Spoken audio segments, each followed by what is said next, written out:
implied to that you're being taken through this beautiful, like, you know, ice cream fever dream, kind of. You fill in the blanks. Yeah.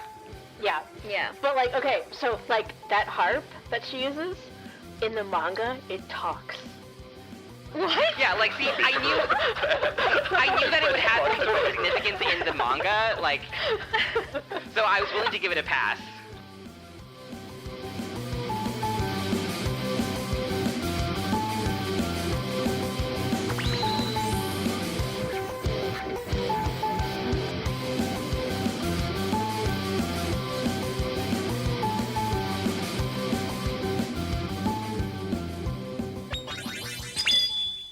What's up, everyone? Welcome back to the Anime Summit Podcast, an extra episode, an AOQ. It is me, Danny. Sam and Nick are in here, and from the last AOQ that Sam did, she said that she didn't like me, so I'm gonna clap back at her and say, fuck you, Sam. I'm doing this without you. So, but, so I don't normally do these things by myself, but I figured, the Sailor Moon Eternal movies came out, 2 weeks ago, and I have some very special guests with me to talk about it, and one of them you guys already know, who is a, major magical girl, fan like myself, and that is Kai. Hey, what's up, Danny? Thank you for Awesome. having us today. Oh, thank you for having me. And hold on a second. This is my fucking podcast. Okay, I just wanted to clarify that. Now back to the show. Thank you for making this happen. But I also have two other guests with me. I have Amanda. Hello. And then I have Chris. Hi, thanks for having me. Oh, thank you. Like I said, I have to thank Kai for Well, let me tell you the context here, Danny. Yeah, go ahead.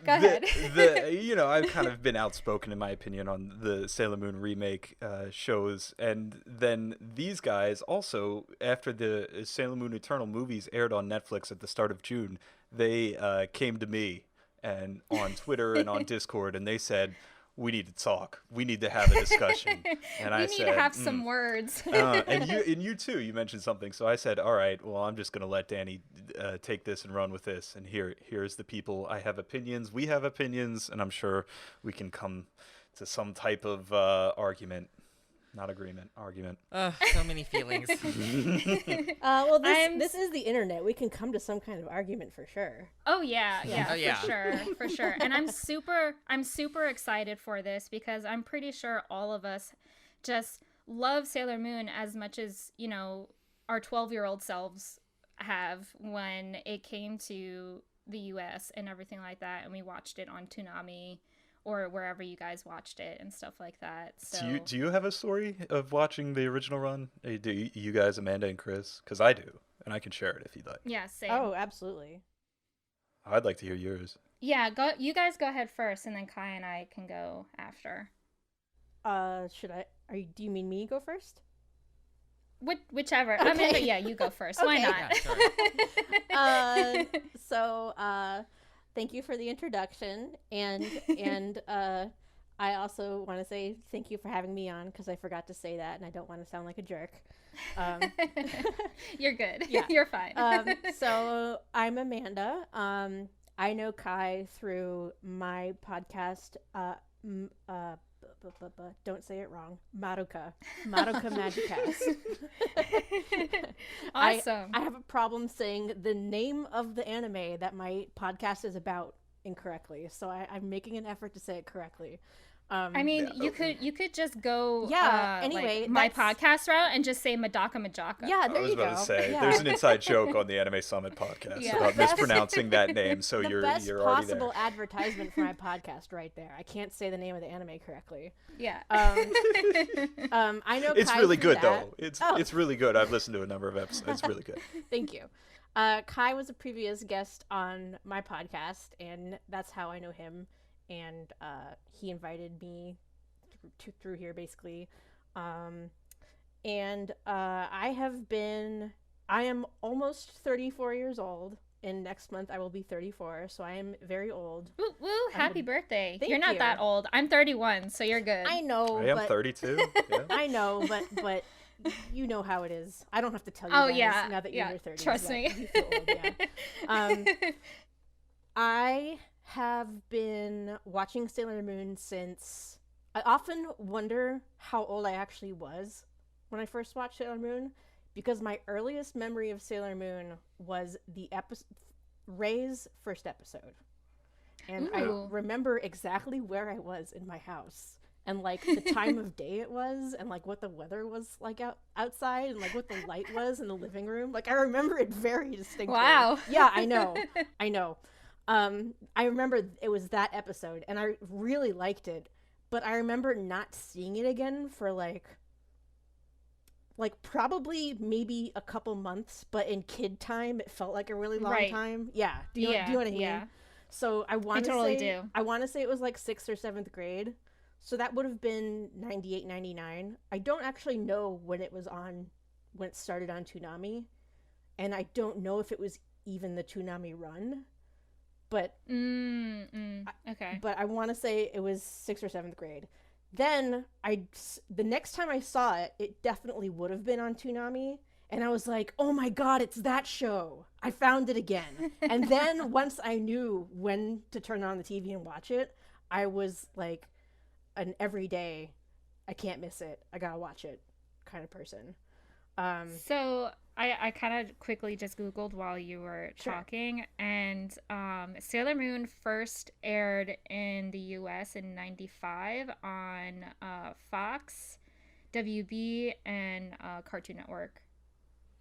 Okay. So, yeah, Yeah. you're not Okay, far off. I'm not, okay, so I'm So- not crazy. All right, good. Yeah, no. I didn't want it to be like, oh, it wasn't on TV until late 1999, because then that doesn't make sense with my memory. Yeah. But okay, well, good. actually, by like 98, it actually aired on Cartoon Network on the Toonami Oh, block. perfect. That So, totally yeah. fits what I'm thinking of then. Yeah. But that was my gateway into anime, essentially, and all of nerd culture and all of who I am. Just everything. Today. Yeah. my entire moral universe is based on Sailor Moon. If you really Same. dig deep enough. Yeah, you laugh, but that's not funny at all. That's It's like true. dead serious. It It's really me is. too. I'm Yeah, dead totally. serious. Yeah, Yeah. really. And it's just, I like, it's my, is it my number one thing in the world? Like, other than like obvious family members and stuff like that, like is it my number one like trivial thing that I love in the world? Probably. I'm trying to think if there's anything else that I actually love more than Sailor Moon. I don't think that there is, to be honest with you. It's just this thing I've had in my life forever.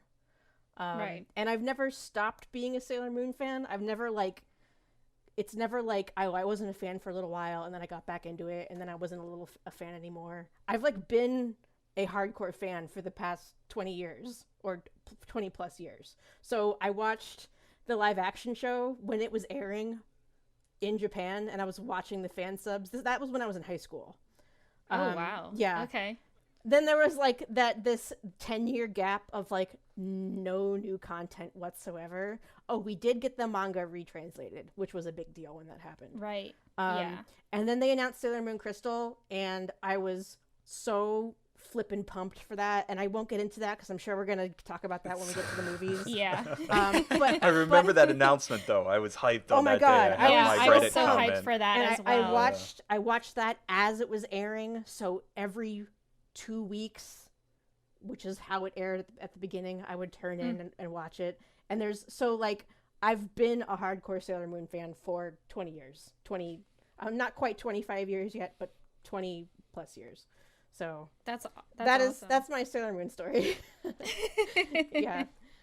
It's a good story. I can't Aw, wait. thanks. Chris, what about you? Yeah. Sure. I mean, yeah, I don't have a particular like plot line, but I grew up watching Sailor Moon. I mean, really, there hasn't been a show quite like it in my time besides like Steven Universe, I would argue. Like that, like it only was after watching Steven Universe where I was like, wow, I haven't felt this passionate about like a magical girl Yeah. esque I get show since Steven Universe. And especially for the time, you know, it was mainly Power Rangers, Dragon Ball Z, Highlander, and I mean, I guess technically there were some American Magical Girl shows. Like, I don't know if y'all remember Tanko and the Guardians of the Magic. It only ran for a season. Oh gosh. I don't remember. Princess Guinevere and the Jewel Riders. Oh gosh, I remember Princess Guinevere. We're not well animated, you know, No, but that's not fine. at all. Yeah, did not age as well as Sailor Moon. But there really was no show quite like it because there was still a degree of action to Sailor Moon where, you know, the other magical girl shows were more like, I don't know, a little bit more fluffy in a way. Mhm, yeah, a little bit more cutesy, girly, kind of like, you know, Yeah. flowers in the air kind of thing. Yeah. Not to say that we don't like cutesy stuff because it's Sailor Right. Moon, but Obviously, yeah, it's a different. There's it hits differently, I think. Yeah. And you know, especially as someone who is queer, it was very important to me. Obviously, I think it was very important for me in my politics. You know, as a feminist and as someone who believes in, I don't know, making the world a better place. Yes. It really informed the way that I look at the world as well. Right. I've actually talked to people about my love of Sailor Moon where, you know, after watching most of it the whole way through with a few gaps in between, you know, just because of access because I initially watched it on UPN, Channel 13. Oh, yeah. It was placed like near Highlander, I believe. And never watched Highlander. I remember that show. Highlander. But yeah, like Sailor Moon had this almost like this Buddhist Gandhian type of tone to it, right? Where it's like we never try to hurt people unless we have to, and we always try to believe that we can like save somebody before we, you know, kill them. Mm-hmm. Which is, you know, something that Power Rangers really didn't do that much. Yeah. It's like, you're a bad guy. Okay, we're gonna beat the shit out of you. Yeah. You know, very binary black and white ways of thinking in terms of good and evil. And I think one last thing that I want to say is that, you know, for a while, definitely in my childhood, I believed the story that I had to grow out of it, especially when I was, you know, in high school and college. You know, I felt like I had to grow out of liking Sailor Moon because I felt like this was something that was for children. And thankfully it was from making a lot of really good friends from college in my theater club that I realized that I didn't want to let go of that part of myself. Right. That this was actually a really important part of myself. And it was thanks to my friends that I actually ended up watching Madoka Magica on time also. Nice. Good. Yeah. Awesome. I want to say that, Chris, you've brought up like 5 of the things that I wanted to talk about over the course of this discussion already. I didn't want thanks. to interrupt you, and I'm sorry I'm interrupting you, Kai. Actually, I don't feel bad that I'm interrupting you. 'Cause I know that you and I are going to yell at each other during the course of this podcast. But I just want to, before we move on, say that it's interesting that you bring up Steven Universe, because Steven Universe is probably the only other show I've seen that has made me feel the way Sailor Moon made me feel when I was like 12. Yeah, me too. So I just wanted to point that out, that you're onto something with that. Thank you so much. Yeah. Anyway, I've sorry. never actually I never actually watched Steven Universe, but I know I'm terrible. You I'm should a terrible absolutely person. watch it. But It's I definitely have heard that Steven Universe has a lot of anime references in them. It does. So, Direct references and also kind of thematic references. Yeah. And yeah, while I Right. am far, far from the biggest fan of Steven Universe, I don't like it all that much. I completely understand that it is born from that same place and has a lot of the same really resonant ideas that would make you feel that way. So 100% understand that one. Yeah. I guess I'll go on my journey, which kind of is the same as both you and Amanda, Chris. That was it was eerie almost how much it was. But I distinctly remember watching the first and second seasons of Sailor Moon in the original Negaverse, Deke dub, on Toonami when I was 11 and 12. I distinctly remember watching 2001's broadcast of A Promise of the Rose, the Sailor Moon R movie, which to this day is still one of my favorite movies of all time. That's So a good. great movie. Yeah, yep. And I was 12 years old. We were on vacation, and and then so I kind of didn't like pursue it actively as a fan. Went on and lived my life. But then in college, I was senior year of college, and I just was playing World of Warcraft and not going to classes, and just I don't know. I had a lot of time on my hands, so I decided to stumbled across Sailor Moon Center, and they had every episode of Sailor Moon, and I was like, man, I want to rewatch this show for some whatever reason. And kind of my entire life, so I rewatched all the episodes of it, and then all the episodes of the old dub, and then I was like, wow, why do I still like this at 22 in the same way that I liked it at 12 years old? So, well, the next 10 years of my life to 32 would be figuring out why, and it's been a long journey, and it's been kind of bumps along the way, but it's been pretty interesting that I think I got in some way to some type of idea of what was valuable about Sailor Moon that I would later find in stuff like Princess Tutu and stuff like Madoka Magica. Yes. I will say, and also to brag on you having watched Pretty Guardian Sailor Moon, Amanda, I did take a trip to Japan, and I watched one of the Sailor Moon plays in person. Ooh. Yeah. Damn. Beat when it comes to that. Wow. With Tuxedo Mask as the pretty lady. Yup. The what do you call him? Yuga Yamato. Was that who it was? That's her name.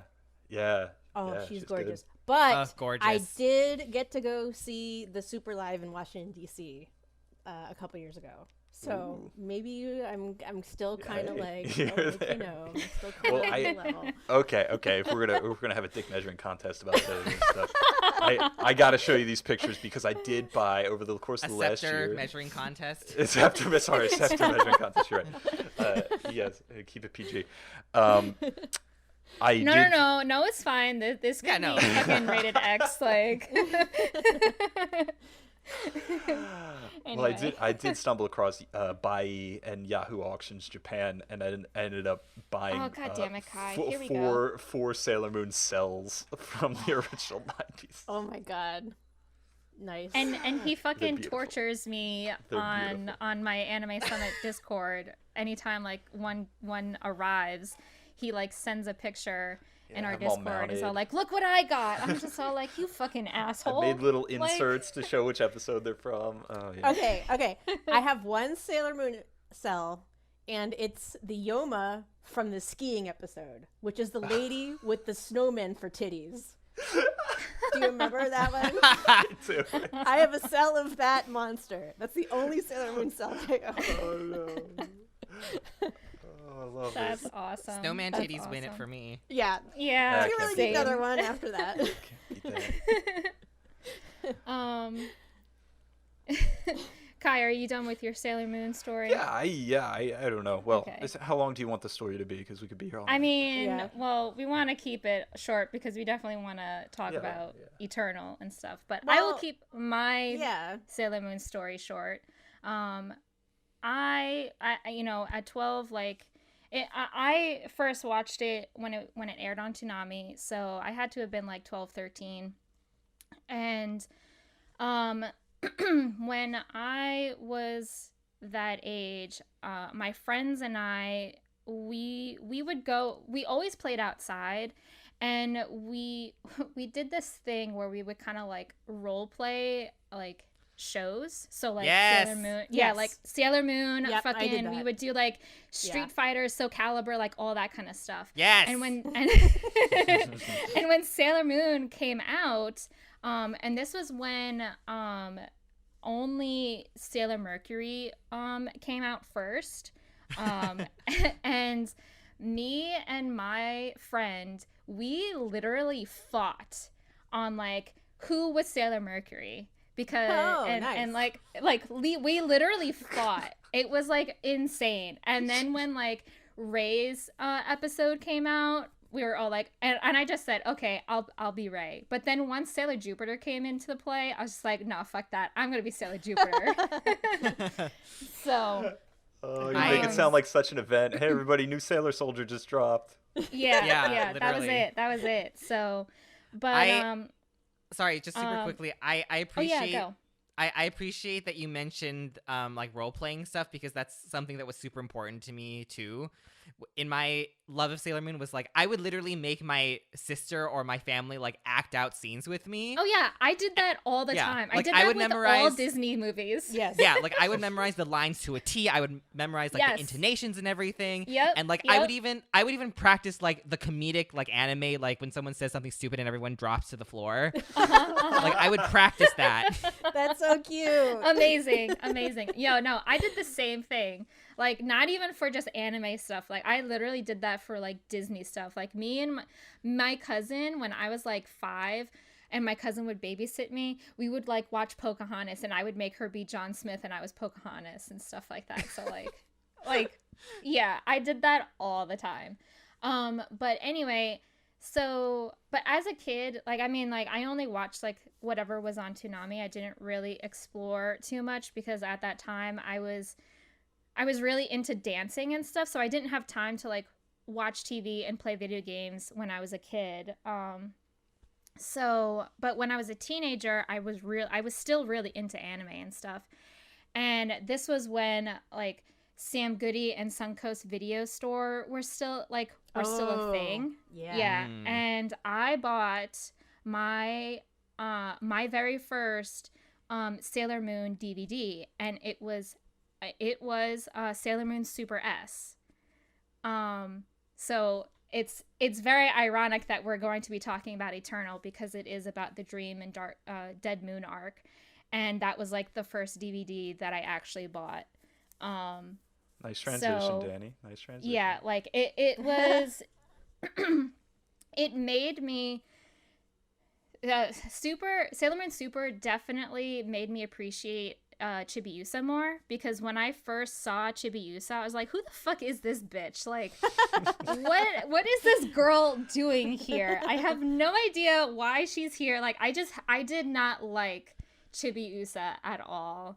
But then time out. To be fair, that's kind of the point of Chibiusa in Sailor Moon R. Like, she's supposed to be annoying as hell. Yeah. But in the 90s anime.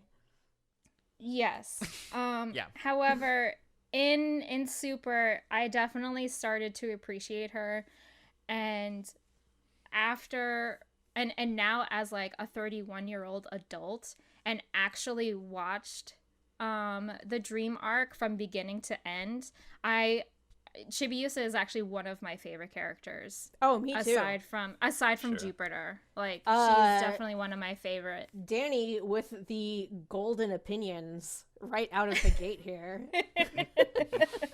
The correct opinions. I mean, who doesn't like long legs? She's so good. Oh, boy, if you like long legs, there's a lot to like in Sailor Moon Eternal. Yes, exactly. Yeah, so much to like.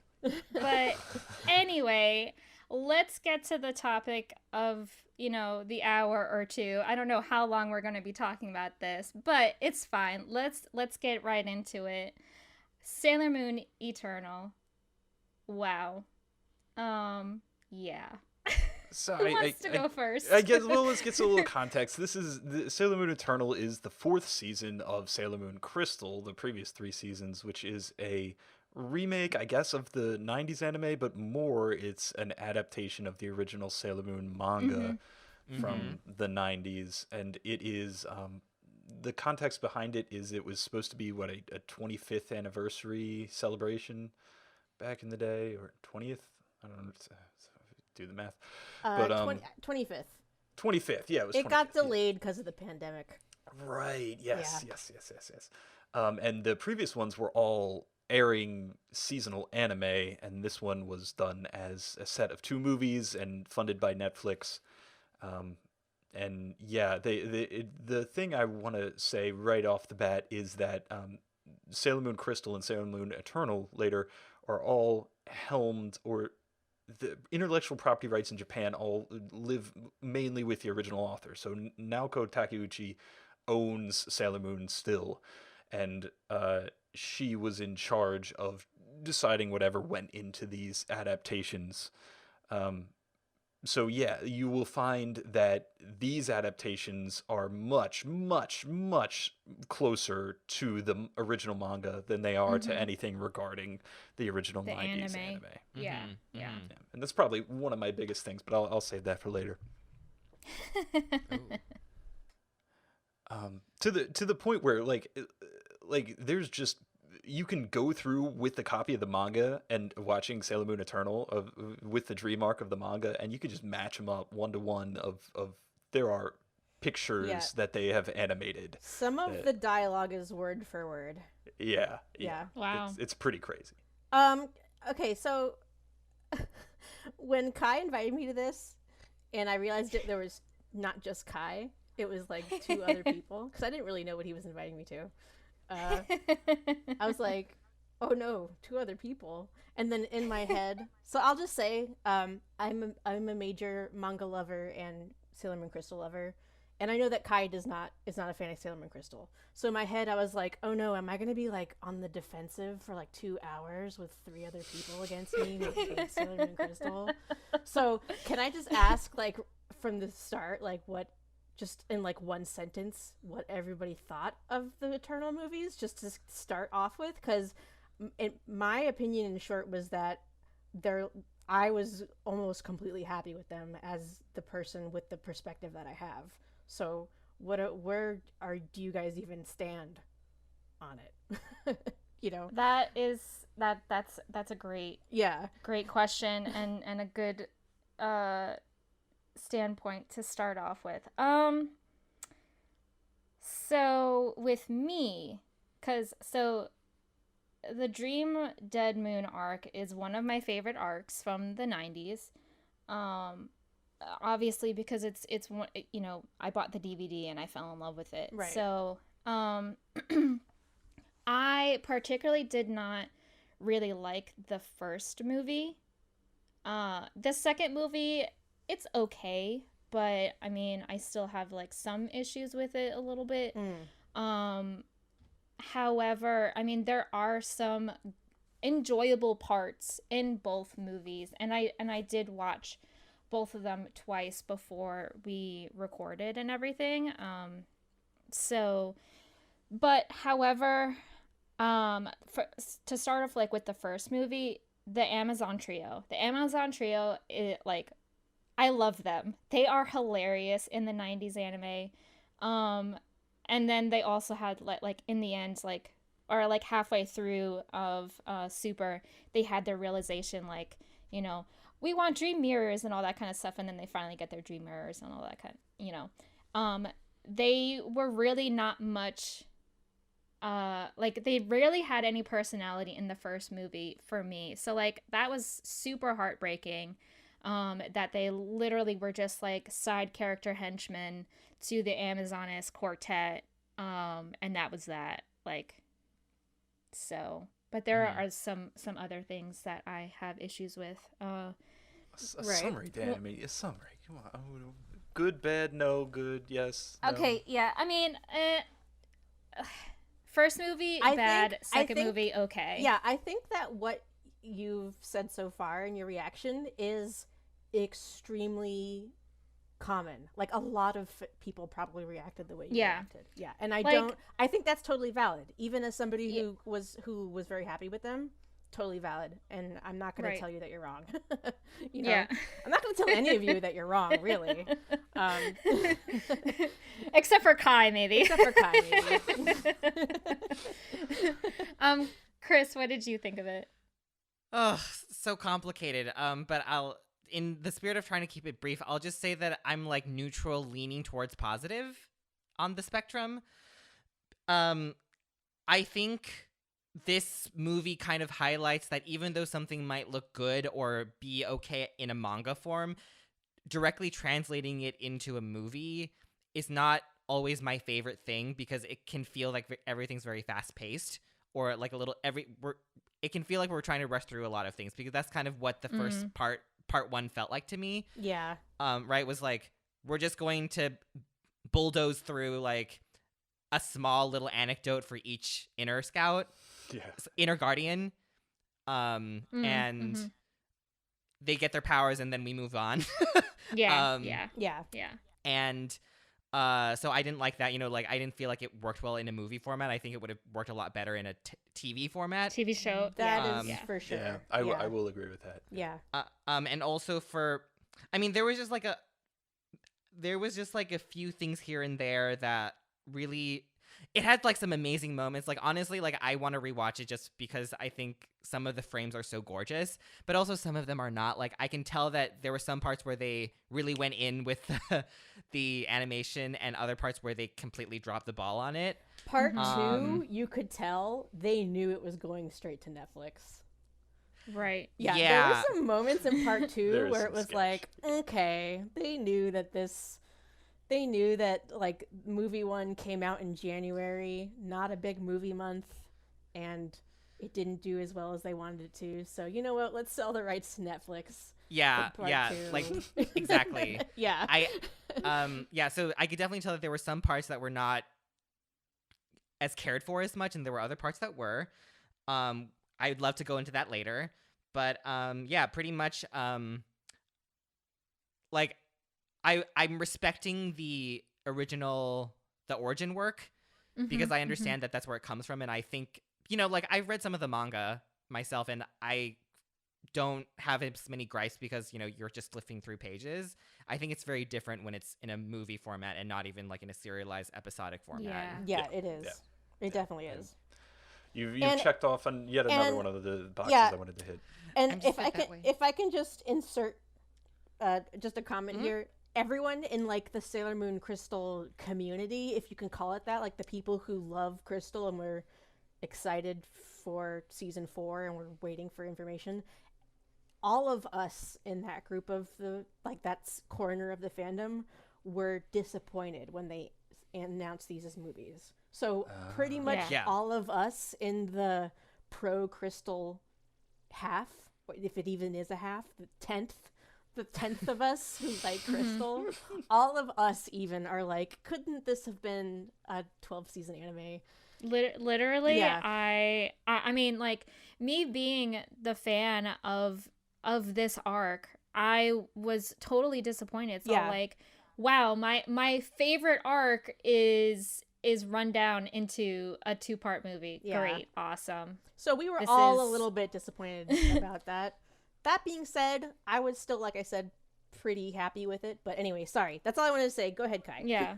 No, you're good. Kai, what about you? I think we already know what your what your opinion is. Do you though? Okay, I've got fresh stuff. I'm gonna hit you with a reference here. I'm gonna hit you with a book called Her Eternal Moonlight. It's on Amazon. You can go buy it for like $5 or whatever. I've read that you book. have? Okay, great. Oh, I have that too. Yeah, I have that. I have it sitting on my shelf right over here.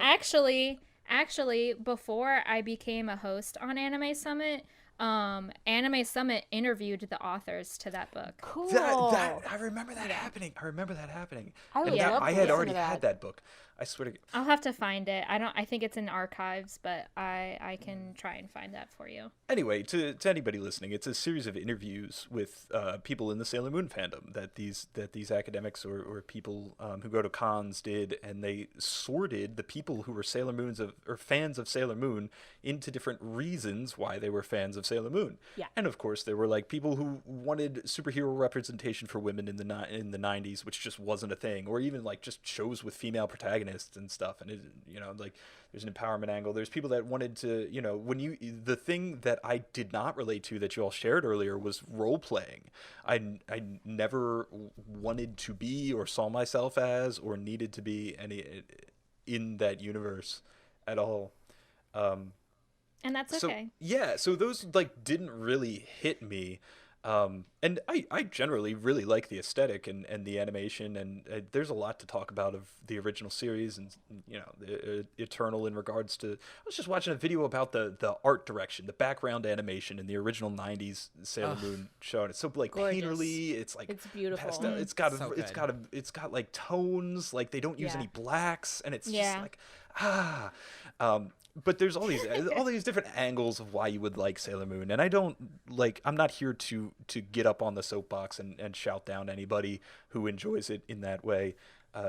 I can just say for myself though that there's nothing contained in the original manga, which I have read the entirety of, that would interest me, or if Sailor Moon Crystal and Sailor Moon Eternal were what aired back in the 90s, I wouldn't have cared about it any more than I cared about, Power Rangers or whatever. Yeah. Right. Yeah.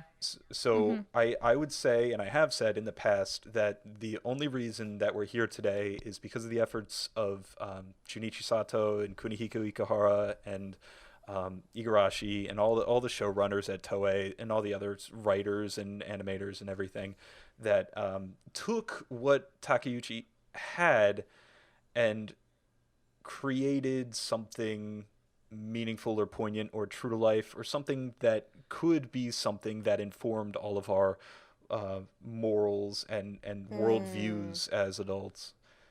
And I didn't find any of that in I would take Sailor Moon issue with Eternal. that last part significantly, but I otherwise completely understand what you're trying to say. Like it's Sure. As someone who loves the manga, totally valid for you to prefer the 90s anime over the manga. They are very different.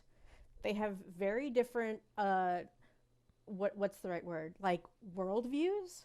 Messages, Like- yeah. Like Yeah. Yeah. like themes and perspectives, they're very different. The characters are very different. The tones are very different. And I tell people this all the time. Like if you don't like Crystal, or if you don't like the manga, or if you don't like the 90s anime, like that's totally fine. At this point, Sailor Moon is kind of like Star Wars. Like there's so much Sailor Yeah. Moon. Yeah, there's a good literally so comparison. much lore. Like Yeah. you can literally go on the internet and just fall down the rabbit hole of Sailor Yeah. Moon lore. So like Kai, even though I know we're gonna argue because you and I are like on polar opposites, like I just like it's totally valid for you to just not like the manga. Like I don't have a problem with that at all. It's like, and I know exactly what you're saying because they're very different. Well, then there's no argument. Then there's only a Yeah. disagreement. Yeah, there's only exactly. a difference in perspectives, and that Yeah. so we've skipped right past it. Right. Yeah. I would. So the one thing I do kind of take issue with what you're saying though is the whole the men who took a woman's ideas are the reason the franchise I- is good. That's I- well, I have a you- little bit of a problem with some of that. Sorry, you've imbued it with a gender that I did not intend. So That's okay. I didn't. That's I okay. did not ask for a gendered reading. I know, of I the- know, I of know, I the know. creators, but I understand, but that is a little bit of what did happen, even if that's not what you meant. Can I say? reframe it? Yeah, Can I? yeah. Yes, I Okay. understand that. Yeah. It's like totally, and I get it, and Yeah. that's I think there's an argument to be made there about like Sato really did try and put women into, and Toei at that time really did try to put. Yeah, and they but did. That's neither here nor there. Like Yeah. there were a ton of women that worked on Sailor Moon. Absolutely, yeah. But I want to say that I instead want to frame it as three or even many more very good storytellers took one very bad storyteller's work and adapted it into a good story. 3 storytellers who had 4 times as many episodes to work with every month Fair. took There- someone who had yeah. 1 episode to work with per month and was able to expand that into a story 4 times as long and make the characters have 4 times as much character development. That is a very, very good argument, Yeah, actually. Like and the they media took- difference between Yes, anime and manga yes. is legitimately a thing. And Yeah. and this is where I'm going to start editorializing. And for some reason, they took all of her much more superior plot ideas and made them stupid. Because if there's one reason that I will tell people, like, why do you like the manga more than the anime? People will tell me, that doesn't make any sense to me. The characters are so much better in the 90s anime. I don't like the manga. Why do you like Crystal? It doesn't make any sense. I'll tell them, well, if you actually look at the story, the plot of what's happening in the 90s anime, and then you look at the plot and the lore of what's happening in the manga, it's so much more interesting what's happening in the manga. And the problem with the manga is that it's so short and it doesn't have enough time to actually develop all of these ideas that it's like just whizzing through as fast as it possibly can, because Takeuchi only had one chapter to work with. Because this was back in the era of like the manga being written at the same time as the anime, which we don't do anymore in the anime industry, thank God. But, you know, that's also what happened with Full Metal Alchemist and Dragon Ball and, like, who knows how many other shows. Literally, that happened at least for as long as anime has been around. Manga. I guess that's still a thing for, like, shonen. Yeah, I mean, it stopped. I don't even want to say it stopped, because I guarantee you there are still anime that's being developed right now. Actually, no. Perfect example,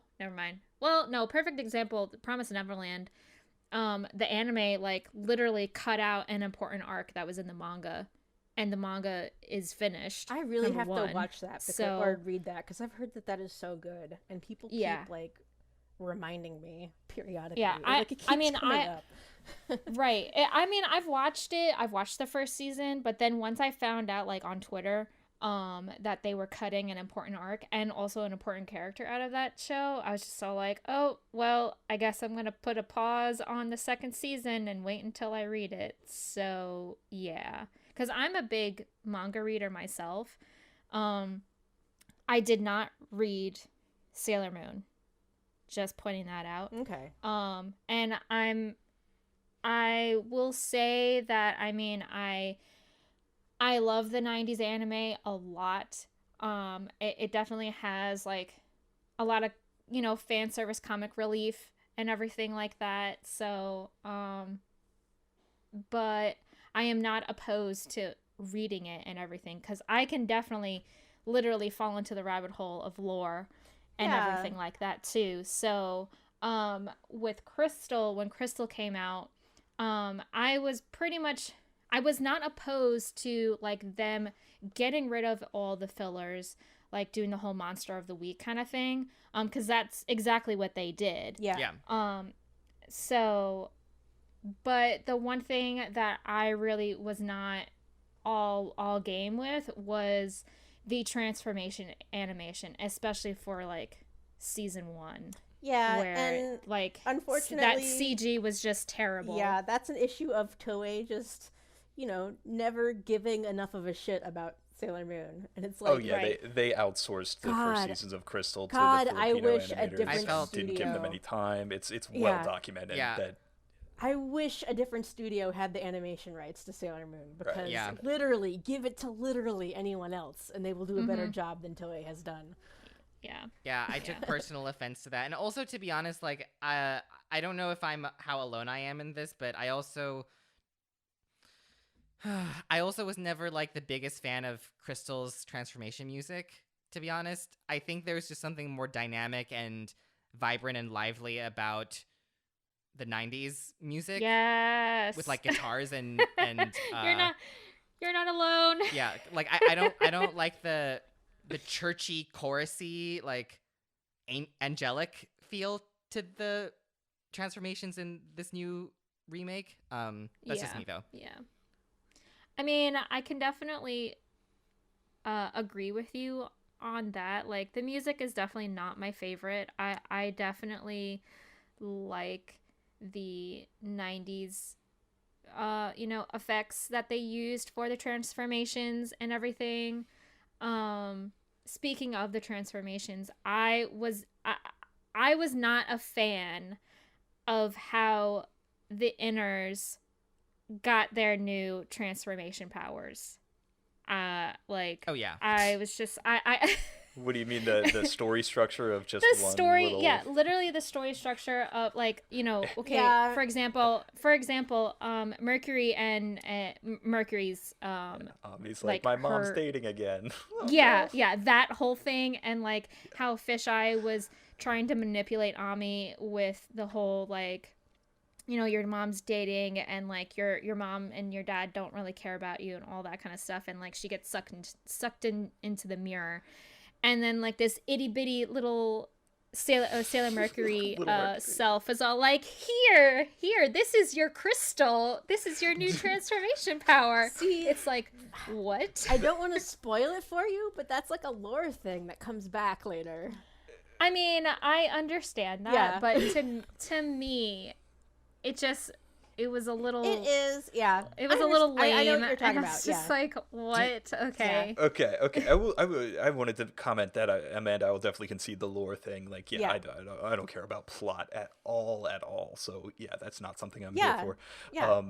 Do you remember? Okay, so Supers is the original '90s fourth season anime. Anime fourth season is not considered a like sacred cow by many. It's kind of Oh, yeah. considered either the worst or It's down hated. there.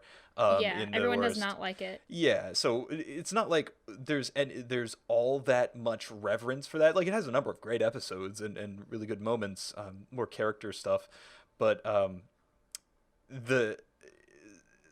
there's an episode of Supers that has the little Ami. Do you remember this? Do you remember yeah. the Ami No, episode in are you Supers talking- where I she do goes remember into the Ami herself and episode. she's naked and then there's the little Ami? You're talking about the Ami special that was before the Yeah, Super S right. movie? Oh, I don't think so. No, that's the one Oh. where she just fights somebody in her house. I'm talking about the one where she gets the new attack animation. Oh, okay. For Yes, Supers. yes. The Oh yeah, they always had to make whole episodes surrounding that. That was yeah, always but then they didn't give Mako and Minako their own. They lumped them Oh, together in one episode. I was Yeah. so mad at that. yeah, That was it's so just totally boring. random. That was It's boring. just So totally- bad. Yes, now I remember this. Yes, Still I mad remember about this that. now. 20 years later. Yes. But yeah, Ami gets her own little thing, and she has her own like it's a very nice episode actually with a piano and stuff, and yeah, and seeing that little Mercury again in this one, I was kind of like, oh, it's like that episode, or I guess that episode was like the manga where Ami got the Yeah. Yeah. but that's it. That's the whole thought. Yeah.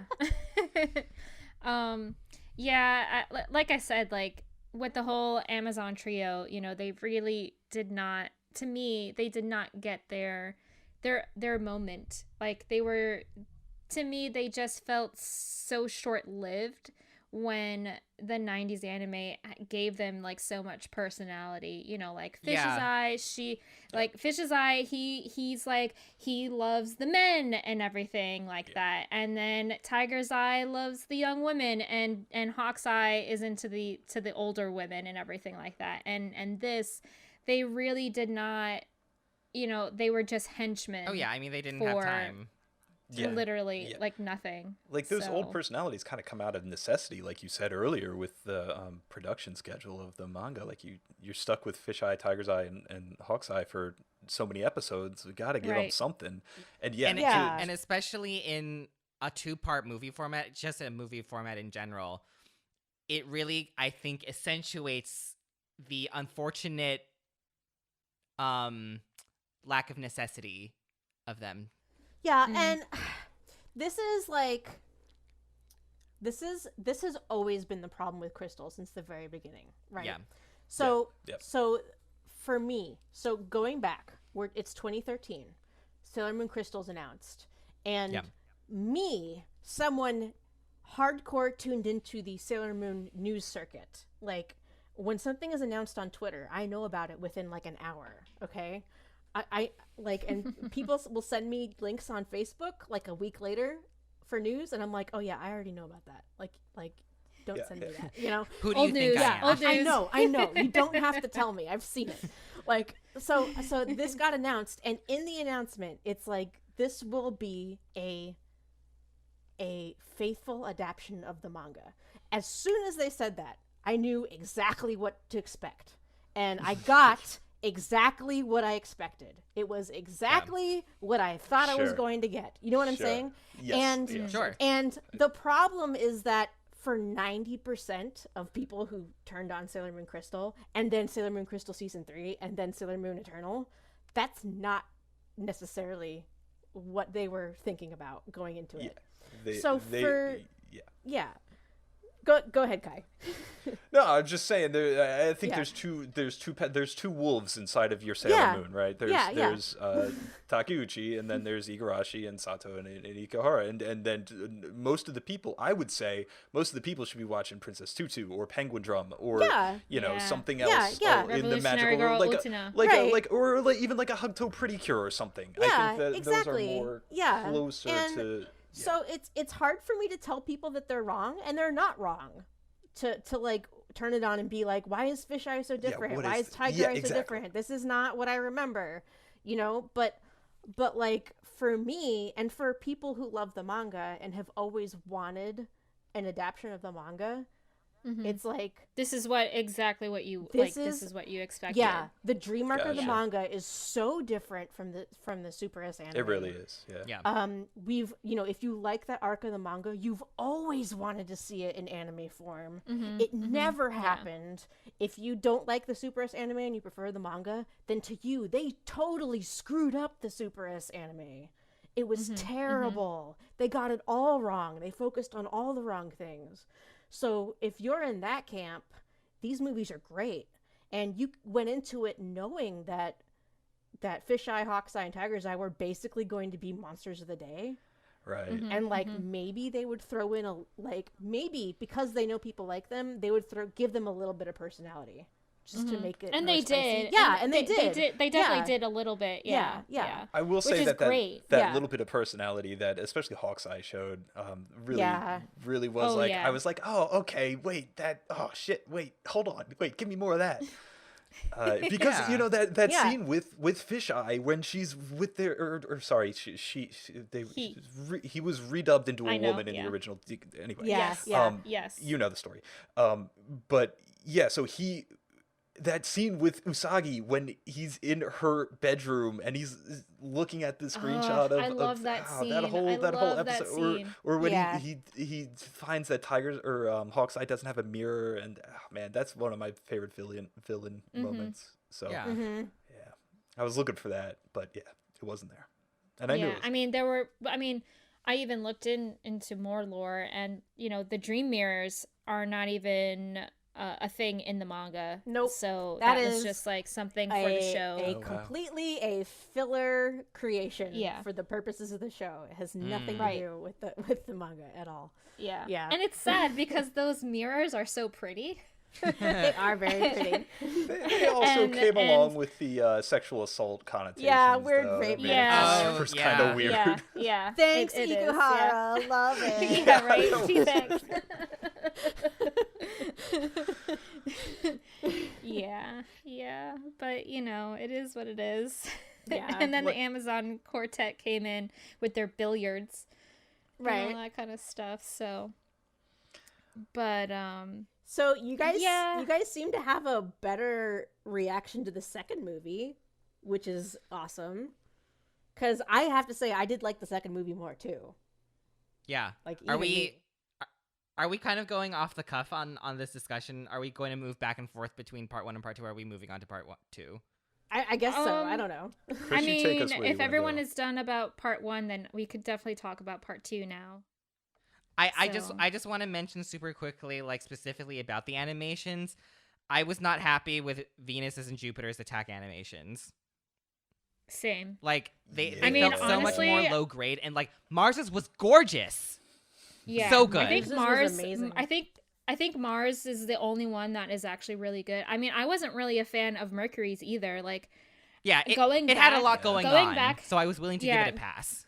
yeah, going back to the 90s animation and everything like that. Oh yeah, I loved when Mercury came in and she did her Mercury Aqua Rhapsody, and like the harp is like this huge water thing, and in this one it's this itty bitty little yep.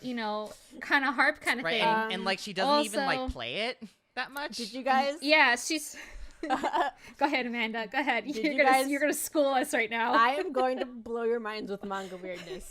One of the best things about the manga is that it's so fucking weird, you guys. Like, there's so much shit in it that's so weird that just like comes out of nowhere and then just never comes back. No, I hear So, that. Like that, yeah. I think that's why I never want to say like, oh, this is better, or like I That's don't one like of the the manga. reasons that.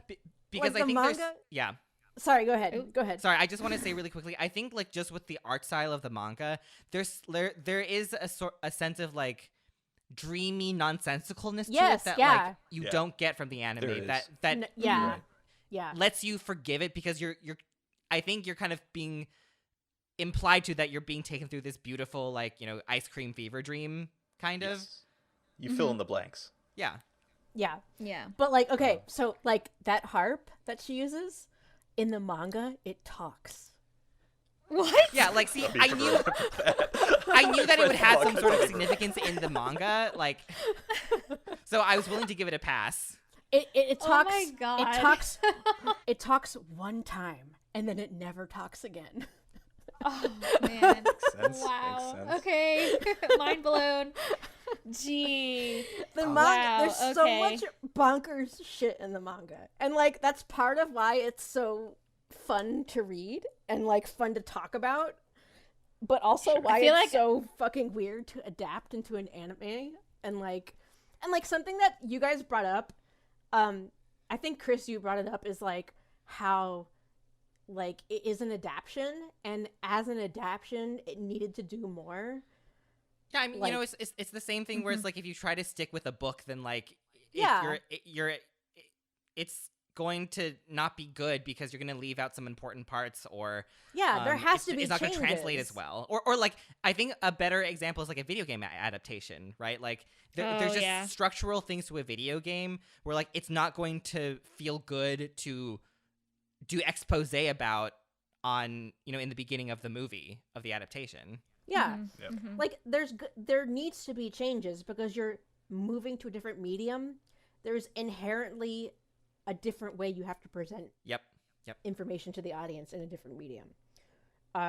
And so that I think is a valid criticism of not just the Eternal movies but all of Crystal, is that there could have been more that they could have done to better adapt the manga for animation without necessarily really making major changes to anything that actually happens Mhm. in the Yeah. story, you know? And so in terms of criticism, I do think that that is valid. You know, making the harp not talk, good choice. Good choice. I mean, I didn't need to put that in the I- anime. I think my my score for the first movie probably would have been way lower if the harp started talking. That would have just been like, whoa, okay. You know who I feel bad for is person who adapted the script and the director, and they get to the talking harp and they're just like, do we have to put this in here? Can we take out the Yeah. talking harp? Is that Yeah. is that gonna fly? Is Takeuchi gonna like freak out about that? But sorry. No, Oh, go ahead. Well, I was just gonna say, since we're talking about like choices of items in this movie, I want to point out that the crap, I forget what it's called for Chibiusa. When she says twinkle yell. Oh, the What is twinkle. that? Is it Twinkle Bell? What is the bell? What is the bell called? Crystal The Bell? Crystal. Crystal Carry-On? Crystal Yes. Carillon? Crystal Carry On. Crystal Yeah. I don't know how to Yeah. pronounce that word. If we're bad fans, we're gonna get Yeah. canceled. Clearly don't know anything about Sailor Moon. Yes, that the bell. I'm just gonna call it the bell for short because there is a bell on it. Low key disappointed that is this teeny tiny Yeah. little thing. Yeah, that- yeah. No, it's so Yeah. cute. It's Are you so kidding? cute. compared to No, it's a little jingle jangle. It's adorable. Christmas tree no, ornament. no. I'm sorry. I'm going back to the whole no. I want to see this cute little red heart with a little tiny bell on it and Chibiusa saying twinkle yell right after she says please Pegasus protects people's dreams. Like, come on. I want that cute little, you know, You want big hunk of thing. you want the plastic that Toei can sell you for $50. Yes, I do. Exactly. Yes, I do. Yeah. Yes, exactly. Not only that, but I also thought it was a little odd that Chibiusa also got a kaleidoscope scepter. And also going off animation wise, I kind of was disappointed with, because so in Super S, whenever Usagi used her kaleidoscope, there would be a split screen. Oh, that was the coolest part. yes, That was the coolest part yes. of that like attack. literally Yes. the coolest part Yeah. about that move. Yeah. And with this movie, no, like throughout the whole, I say, like, for Crystal as a whole, they don't really do a whole lot of split screen animation, really. Like, a lot of it is just niche. I would extend that to And- say the directing is very straightforward throughout most of the. Very, very, very Yeah. on the nose, because The I was storyboarding is not very creative. no, it's not. It's very straightforward. Yeah. Like, I don't know if you have thoughts about Venus's attack specifically, but Amanda, because I'm sure it probably matches the manga more, maybe, but like, I think in general with the animations and, you know, connecting this with the split screen, the lack of beautiful split screen from the 90s. Yeah. I think the way that I would describe my disappointment in the animation is like there's a lack of like kinetic and sharp energy to the animations in this movie, I feel like. And honestly, to a degree, some of the previous seasons of the remake. Like, I think a really great example is Venus's attack, because like there's no like sharpness or like kineticness to the heart that she It's creates. not snappy. Yeah, Yeah. like there's Yeah. nothing satisfying and like, you know, I'm not asking for the animation to be the same as the 90s, but there's something Yeah. very like non-threatening and very a little bit too just non-powerful about that animation, where it's like one heart comes out, there's no other hearts, unlike the 90s, and like there's no, and then just like flowers trail behind the hearts. Well, it doesn't it's a power up to her Venus chain. right. Yeah. So that Oh, part, you mean her anal beads? Sorry. Oh God, Danny. she Close is the when- PG rating if listen, we're I'm trying to sorry. keep that. I'm sorry. When I saw, okay, she we're going back is to the goddess Crystal. of love, okay? Okay. I'm sorry, but when I fucking saw the cover for Crystal and I saw Venus having like these balls tied Yeah. around Oh, her right, fucking Yeah. waist, I'm like, oh, okay, those are anal beads. Great. Cool. We're off to a great start. No, she's always had those. Yeah, she's like always like yeah, lovely like chain. that's been she's always had this. See, this is this is like you're not wrong to feel that way. Like every yeah, you're not wrong, you're but valid. Your experience is valid. But me hearing that, I'm like, man, I read the manga like soon after. Like me personally, part of the reason I'm sure that I love the manga is that I read it very soon after discovering Sailor Moon. I saw it in a bookstore and I was like, oh my god, there are Sailor Yeah. Moon comics. I need these right now. So Yeah. as soon as I could, that's like what I wanted for birthdays and Christmas and like, Yeah. you know what I mean? Yeah. So Yeah. I read the manga very quickly, and for me as a kid, it was all Sailor Moon, right? So for me as a kid reading manga, when I read the manga when I was like 13, whatever the manga didn't have, my brain just kind of filled in Yeah. stuff from from totally. the anime, like as you do when you're a kid. You know what I'm Yeah. saying? Like you'll just kind of, because you don't know like what canon is when you're like 12. Like, Oh, yeah, you know, it's yeah, all no one- it's no all one the knows, same. yeah. It's all the same to you. So for me to see actually like this, and this is part of the difference between people, like who was this really for? Who is Crystal really for, right? Right. Because when Yeah. like for me seeing Venus in Crystal for the first time and she has the belt on, I'm like, oh my god, she has her belt from the comic. I can't, I'm so fucking pumped for this. It's gonna be just like the comic. I'm so excited. Ah, this has never happened before. You know what I'm saying? yeah, Yeah. totally. So yeah. Totally get it. Yeah. But like, I would say that I also made a section of my notes just being upset at like some of the even Venus's kill animation when she kills those two evil villains. No. Like the red background with the people in the shadows, like that's lazy. I'm sorry. Like that's not. I don't like that. It was like a ripoff of Persona 5. Yeah, literally. Wow. Yeah. Oh yeah, for sure, Yeah. for sure. Yeah. So some of the things that Yeah. I think is okay. This is maybe me stretching, but okay. So stay with me on this one. But that Sure. that red background, red and black hyperviolent thing on Kill Animations that happens in Promise of the Rose. It happens in Revolutionary Girl Utena. It happens in Yeah. Penguin Drum and Yuri Kuma. It's a very big Ikahara-ism. It's in the first so- episode of Sailor Moon S, where Rei is having her vision of. There you Yeah, go. Yeah, sure, yeah. Absolutely. And Yeah. I just think it's funny that there's like a theme in my head that I've never said out loud to people, but I think is there that like, do you remember the end song on the Crystal season 3 where it was Uranus and yet Neptune singing, and their voice actors singing the song, and it's like a duet back and forth, and they're like doing Revolutionary Girl Utena poses on the thing with the Yes. flowers all around, With the roses, and I'm like, yeah. like you like some of what happened in the '90s series, I guess, because you're not stealing, reappropriating it, I guess. I I saw could be that going as off the deep end. I don't no, I saw that as like a intentional nod. Yeah, personally. yeah, so Yeah. that's Yeah. kind of what and like they left I guess they're like this in the manga, but they left Uranus and Neptune and the Outer's transformation sequences the same, I and think- attack sequences No, the for same sure. as well. Those are Hideaki Anno though. Yeah, fact, 'cause- Yeah. factoid. So But so yeah. Kai, are you arguing for the red and black?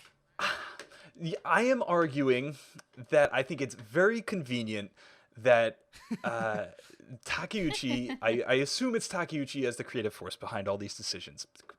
I don't know that as a fact, but she has the right, she has the power. Yeah. So I find it very convenient that there are a number of things that have been redacted from or changed back towards the manga from the original 90s series. She was the. So sorry to interrupt. Takeuchi was the chief supervisor. for Okay, the so she had final say in everything.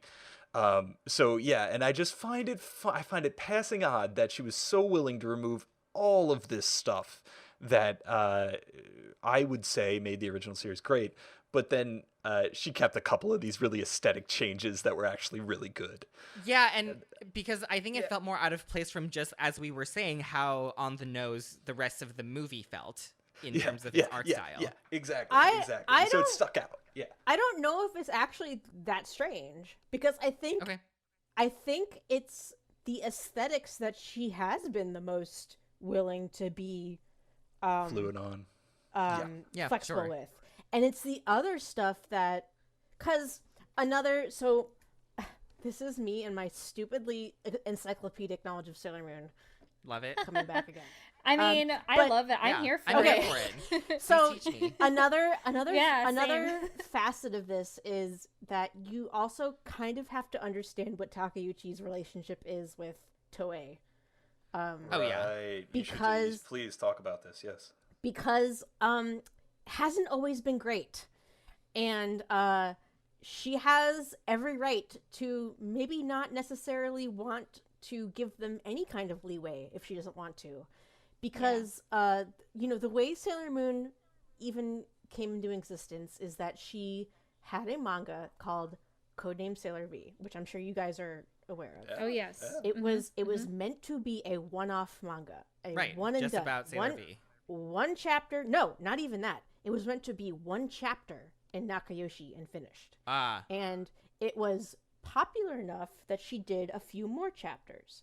And then her editor, Asano, who is also very involved in Sailor Moon, and gets mentioned pretty frequently when it comes to the production of Sailor Moon, Osapi, said, right? Osapi. Osapi, that's him. He said, Toei Animation is finishing up their show in the 7 p.m. on Saturday slot, and they're looking for a new show to fill that slot. What if we pitched this Codename Sailor V thing that's pretty popular in Nakayoshi, but we turned it into more of like a team Yep. anime where there's more characters? And she was like, yeah, okay, sounds good. So that's what they did. They took Sailor V and they went to Toei and they said, here's this manga that we've kind of got some rough ideas on. What if we took this character and we had a team of characters that were kind of similar to her and we made an anime based on this? And Toei was like, yeah, we love that idea. Let's greenlight it. So Takeuchi was like, great, and she made up all these other characters and all this lore and all this story, and she brought it to them, and then they looked at it and they were like, okay, that sounds good. And then halfway through the first season of the anime, they were like, yeah, we're not going to do that.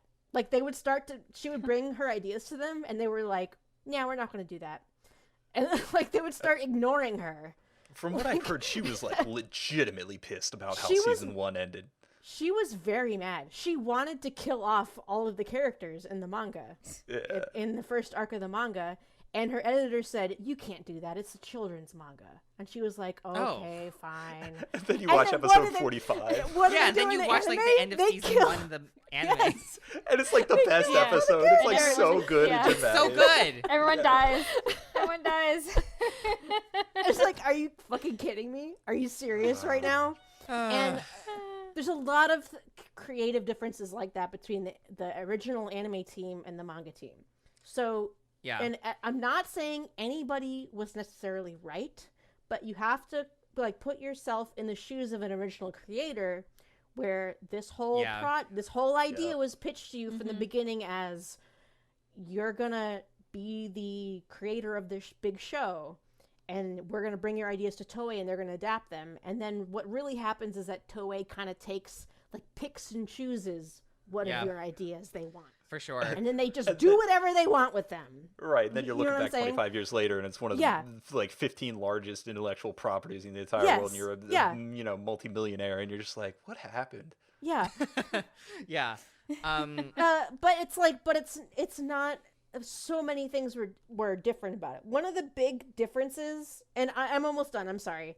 But one of the big No, you're differen- good. yeah, You're good. one of the biggest differences that I know that she didn't like was how Mamoru was treated in the anime.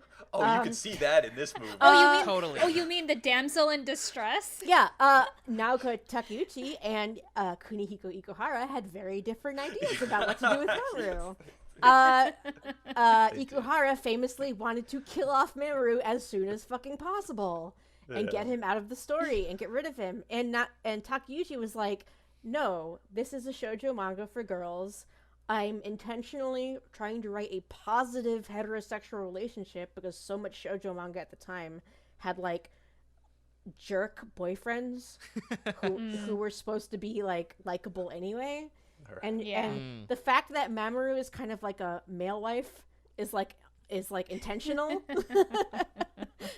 Like that's on purpose. I love that term. Yeah. I love that term. Yeah, That's a great and term. she wanted him to be a supportive, nice, like kind of strict, older, like slightly older boyfriend.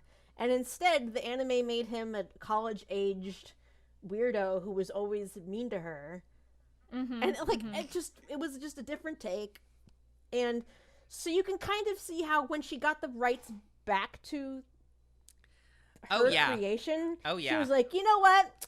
If we're gonna do a new anime, we're gonna do it the way I meant to do it. Yeah, totally. And you're gonna listen to everything that I say, and then, you know, in the future, maybe once Crystal is finished, maybe the third Sailor Moon adaptation will be like something in the middle. But I really can't blame her.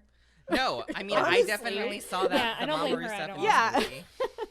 Oh yeah, can we talk about Mamoru in this movie? Because Oh, I like, love him. Hell in this yeah. movie. Hell yeah. that passion leads to what I think are kind of like the I don't want to say dumbest because that's like a value judgment that but like the moments that kind of rubbed me awkwardly because Aw. one, there's this like plot thing of Mamoru gets the shadow coronavirus and he's coughing and he's like he's like, I'm fine, Usa, and he even like tells her off just so she won't it's like communicate with your future wife. I know. here. Oh my god. Yeah. It's like and then the other thing that really got me about Mamoru in this episode is like that idea of the consummate supportive man wife, be there for the heroine, leads to in the climax to defeat Nehelania, they just kiss and then that's Right. it, and that's all that resolves the circumstances. And Well, I'm like, I mean, that's kind of just a magical girl thing, don't you think? Don't get me fucking started. I will be here all night. Is that really that weird?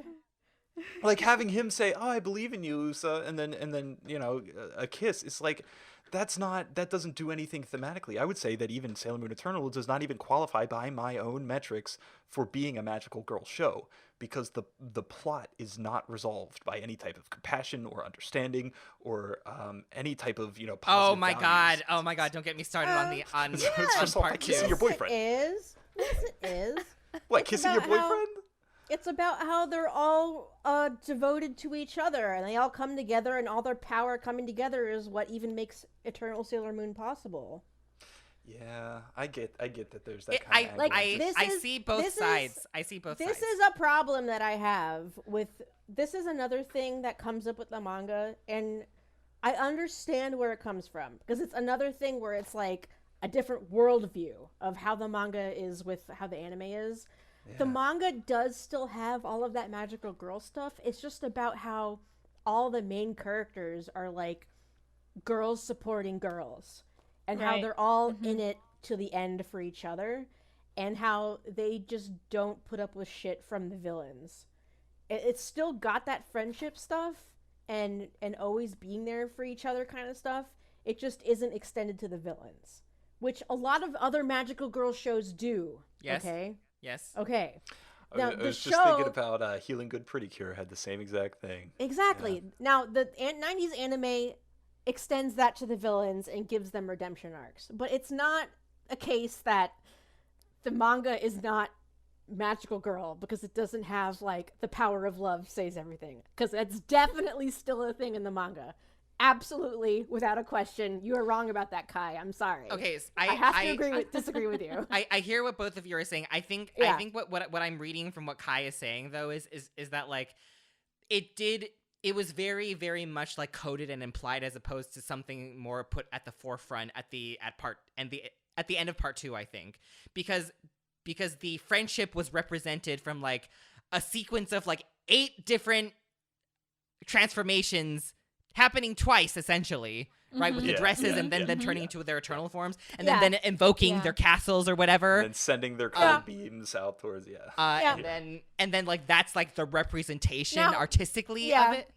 I can agree with that. Yes. I can agree with that. And- now, and- would that have been better if this was a series and that had been an entire episode had been devoted Yeah. to that Can I entire thing? checkmate you Yes. here? Can I totally checkmate you here? Yeah, go ahead. Well, actually, it does rely on the series, but this literally happens in Sailor Moon R, The Promise of the Rose, does it not? When all 4 of the girls are like, I don't want Usagi to die. We can't let Usagi die. Yes, And they're on the so comet and they hold the thing. Are they you have saying that's not flashbacks a to the- magical girl movie? Yeah, no, Are you that's saying what I was not a thinking about, like, magical more girl movie? explicit. Yeah, it's more yes, that they're supporting, but then I would say that the next step or it's fine to support your friends, and we just got done actually watching Sailor Moon Stars, which the Yeah, 5th we season did. of the show. Danny and I were doing in a group watch, and there's this element, or there's this moment near the end of Sailor Stars where the Starlights actually start to believe in Sailor Moon. Yeah. And they Yeah. have this Yes. kind of like what you're saying, like we will lend you our power, Sailor Moon, because we truly do believe that you can do it, or that it's worthwhile for you to do it. And yeah, that's one element of it, certainly. I think though that without the next step, without Fiore giving Usagi back the thing, or her reaching out her hand to Galaxia, or the Nehelania redemption arc in Stars is if you want to go there, then I think you kind of just end on a message that is a little too bad people are bad. Yeah, for me to take it. that's just I apologize, Amanda, but for me, It's I'm okay. like, isn't that just the remake series in general? Isn't that just what it is? Like, I've kind of learned to accept it, even though I don't like No, it. it is. It is. That's like that's I'm just what it saying. is. That is the perspective of the manga. The Yeah. manga Right. does not give quarter to the evil people that are trying to kill them. Yeah. It's that's the worldview. Like, that's what I'm trying to say. Like, I'm trying to find the right word. Do you guys understand what I'm trying to? Yeah, of course. Like, what I'm trying to say. Totally. Yeah. And I would Um, agree. Yeah, and it is a difference, and it's one of those things where I can say to people like, oh, like that's a reason why you like the 90s anime more than the manga. Totally valid, because that is a major difference between the two of them, and that's a major thing that you're not going to get in Crystal in the manga. So if that's something that you like, if we're I get it. and You know? I also just have to say, like, if we're gonna just go back and forth, because I think that's where we're going anyways, with between part 1 and part 2. Yeah. Like, I have to say, like, I laughed out loud when I watched the the reminiscing of Queen Serenity taking care of baby Usagi, and her talking, her saying, like, the darkness cannot exist without the light, but I murked that bitch. But I have to say that whole like flashback of like how Nehelenia became whatever was so reminiscent of like Sleeping Beauty Yeah. and Beauty, I was Maleficent gonna say. Yeah, coming. I was that's gonna say intentional. Sleeping Beauty. Like for sure, It's like, an that is intentional. so- It's an intentional reference to Sleeping Beauty. oh, cool, love Yeah. that. Yeah. I I definitely, for sure, high Sleeping Beauty vibes with that. I will also say that Absolutely. is more breadcrumbs of lore for the Sailor Stars arc in the manga. Mm. Yeah, There are a that's lot the of- most different. That's Oh yeah, like totally. the cauldron and Sailor Yeah. Cosmos and all that Sail, nonsense.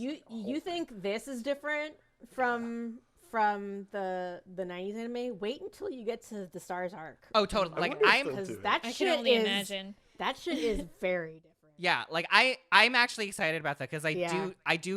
I am actually excited if they are going to continue with it. Please continue with it. Oh god, please, please, that, please. like- They have to. At Like, this I point. do want to see what Sailor Cosmos might look like in animated form. I'm very excited for that, Sure. if they do it. Yeah. I'd say I'm interested. Yeah. I just don't want it to be So movies. Kai's interested movies. so that he can shit talk on it. Ah, come on. I don't want I- movies. No more I movies. really don't I mean, think. I I'm- really don't think that I'm Stars for can sure be done with in you movies. guys. I definitely would prefer serialization, like TV show over movies, absolutely. Yeah, because they definitely done me dirty with my favorite arc with these two movies. So but I will have to say I hate the bubblegum sleeves, and I will forever hate the bubblegum sleeves. They're pretty ugly. I hate them. They are disgusting. I love Usagi having the see-through white I don't even want to know what you want to call those, but like I just like those sleeves much better than these high gloves all the way up to like the inner portions of like the tricep. Like- and Yeah, then I mean- these big ass bubblegum sleeves. Like the pointy fairy. I'm gonna be sleeves. honest. Like, I don't know if Yes, I'd love to yeah. know what y'all's thoughts are, but I've never been a big fan of the Eternal costuming, anyways. Oh, I hate it. Yeah. I Like, hate it. I hate I'm it. more. I'm not always a minimalist, but like I think they peaked when it was just the super forms, with like the Super Sailor Moon forms, and for the Sailor Scouts, like just the one shoulder detail. Yeah, just the one little shoulder detail. Yeah, and then the bow, like the bow. Right, was the just, bows like, being longer on the back. Yeah, Yeah, that was yeah, my favorite. And then the heart. I mean, like, it's funny because, again, we're getting away from the movie a little bit, so I apologize, but like even the 90s anime made fun of it, which I thought was funny. Remember when Sailor Moon like turns and then she knocks over a bunch of shit with her wings. Oh yeah, Yes. yeah, Watch that with her episode, I with do her remember wings. that. Yeah. I was like, yeah, it's kind of impractical, and I don't really like Yeah. it. But you've also hit on Yeah. one thing I wanted to bring up is the humor and the reaction faces specifically and Yeah. the attempts at humor. Oh, yeah. That I don't think landed in the same way as they did in the 90s anime. And I No. know they're in For the sure. manga too. Like they certainly are. That's It is. yeah. I would agree. That's also been another consistent problem with Crystal. Yeah, like I think it's funny because they didn't have any of it in part 2 to a degree. They had like a little bit of it with Makoto and Motoko, sorry, and Makoto. Mina, sorry, Makoto. Yeah. I get pronunciations mixed up with because of free and shit. I absolutely. I cannot blame you for that. You're good. Yeah. Right, with their like I actually really like the fact that they almost like turned their comedic faces into like the 90s Yeah. manga Yeah. form. Mm-hmm. But they didn't have it in part 2. Yeah, it was definitely very minimal. But the one thing that I did like about part 2 was the scepter that Usagi had. Yes.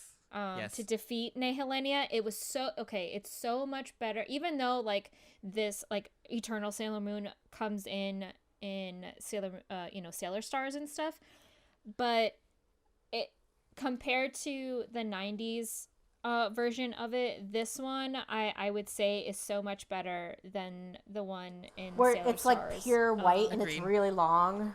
It's pure white. Yeah, it's simple. Yeah. And that's the Right, thing. and has like, her and I mean has the silver crystal on top of it, right?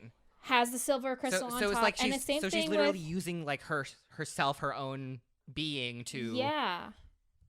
attack and Yeah. heal Yes. stuff. Yeah. Yeah. And it was the same thing with Mamoru, like with his golden crystal and everything like that. Yeah, that part I liked. I loved and going back to like with Mamoru and everything, like I like Mamoru in this movie because he's not dumb and he's not Useless. a damsel in Yeah. distress. Like yeah, he's not useless and he doesn't like fucking come in, talks his wise man talk, and then like okay, now Sailor Moon go, like Believe in yourself. Yeah. Stand on a yeah, lamppost. so like dude, like do something, and like he does stuff in this in these two movies and everything. I mean, aside from him like having cancer and everything. Can I also say that his English voice? I don't know if you guys watched it in English or Japanese, but I think I watched it. I watched did it in both. both. I'm that I did person. both. Yeah. Okay. Yeah. I thought that Mamoru's English voice actor was the best of. Well, Oh, yeah. I mean, you got Johnny Robbie Bosch Damon. right there as Artemis, but Robbie yeah, Damon. he did a great job with Yeah. it, and he came across better just because of he got more screen time. So yeah, it was. Oh, yeah, even no, he's with him great. doing the dumb thing of like not telling Usagi about the cancer or the virus, but it's like He Whatever you want to He's call it. he still also- came off better than he does. he's in the also 90s the series. voice of Akechi in Persona 5. Oh, there you go. And Oh, no he wonder is? I like Yep. him. No wonder I liked him. and Oh, yeah, he's- Prompto in Final Fantasy 15. Oh no. Dude, we were just Yeah. talking about this before Oh we no started wonder. Yeah, no, recording. he's, Okay. he's so talented. Yeah, so he's talented. very good. I love him. Yeah. Okay. Yeah. Yeah, I like him even more now. Yeah, but also going back to like, with Jangan Bosch being Artemis and everything. That was another thing that I really appreciated was, Artemis, Luna, and Diana being transformed into their human forms. Oh yeah. That was so nice to see and everything. Another thing that I do want to point out is Chibiusa and Helios' relationship. I love their relationship. I mean, I love it even more in Super S because, Helios, Pegasus, is, hiding from the dead moon in Chibiusa's, dreams and stuff like that. Like he's protecting himself so that he doesn't get caught. And with this, like it's not like necessarily the same thing. But the guidance that he gives Chibiusa, to keep going and everything like that is, I love it. Like I as a character for Helios, like he definitely played a very important part in these movies, obviously. Yeah. And I will also say that even though it wasn't delivered the best, I was interested in. Yeah, it really wasn't. Like I was interested in the arc of Chibi Moon wanting to become a lady and to kind of really be concerned about what Helios Pegasus thought Yes. of her Yeah. Yeah. in part 1. Yeah, and definitely. And I mean, I for sure enjoyed that overall because, when Pala Pala like did that Freaky Friday thing with Yeah, they kept the age Usagi swap. and Chibiusa in the beginning of part 1, and Chibiusa is sitting in the little park and Yes. Pegasus all of a sudden comes up and it's all like, "You're beautiful." But like in Super S, you know, when Chibiusa was in that teenage form, Pegasus didn't even show up. Yeah. So I thought that was really interesting in the 90s anime. I Yeah. think well, there's a lot to be said if we're bringing in Pegasus from the 90s anime, who I've Yes. affectionately heard to referred to as the gaslighting horse, and not in very good connotations. I am Um, not a fan of 90s anime Helios at all. Sure, and I would kind of agree because Yeah. there's so much more yeah. time. I don't know whether it's a function of there being more time or just not writing him properly, but like connecting all the girls' power back to Pegasus and like him showing up in every episode when they ring the Crystal Twinkle Bell. I think he just comes out a lot better in Sailor Moon Eternal Yes. because he's more tied to the plot. and That they is a just great leave him point. at that. That is a really great point. Yeah. I could Yeah. talk about Helios and why he's better in his manga, manga. Eternal Incarnation. I could probably talk about that for like half an hour. Yeah, no, But- I actually really appreciate that because now that you mention it, Kai and Amanda, like, the upgrade to the super forms for the inners was not great. Very, Like it, Yeah, Like- literally, I didn't like I it. was just very bored. anti-climatic. it was very hand wavy. It felt like to me. Yeah. I mean, even the same thing with the outers, like in part 2 when Hotaru like got her memories back of being Sailor Saturn, and you know, Setsuna, Michiru, and Haruka were all like, "Oh, did you get your memories back?" And she's like, "Yeah."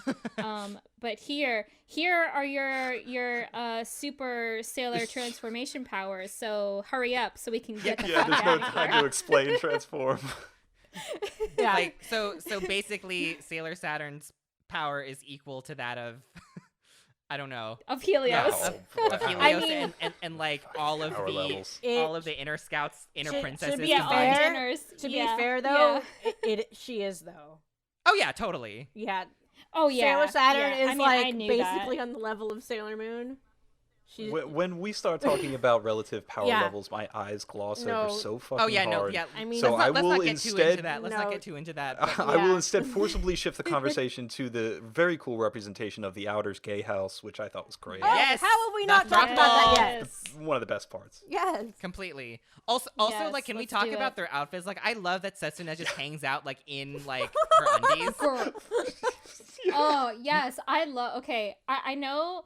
E-girl Setsuna. Very niche when it comes to the 90s outfits in the 90s anime, like all point on like, for everyone. all so Everybody good. had such good outfits, but I will fucking agree with you that Setsuna, goth girl right there. Yes, I'm all And then for it. Haruka too is just hanging out in a bra and an open Haruka shirt. Oh yeah, Haruka is just like with her She's titties just out and everything. Love that. babysitting with her boobs out. Yeah, no, that I definitely fairly enjoyed the second movie far more than I did part 1. Yeah. Yeah. I didn't. It was just more enjoyable, I feel. Yeah. Hopefully it's okay for me to also ask for opinions about other stuff. Sure.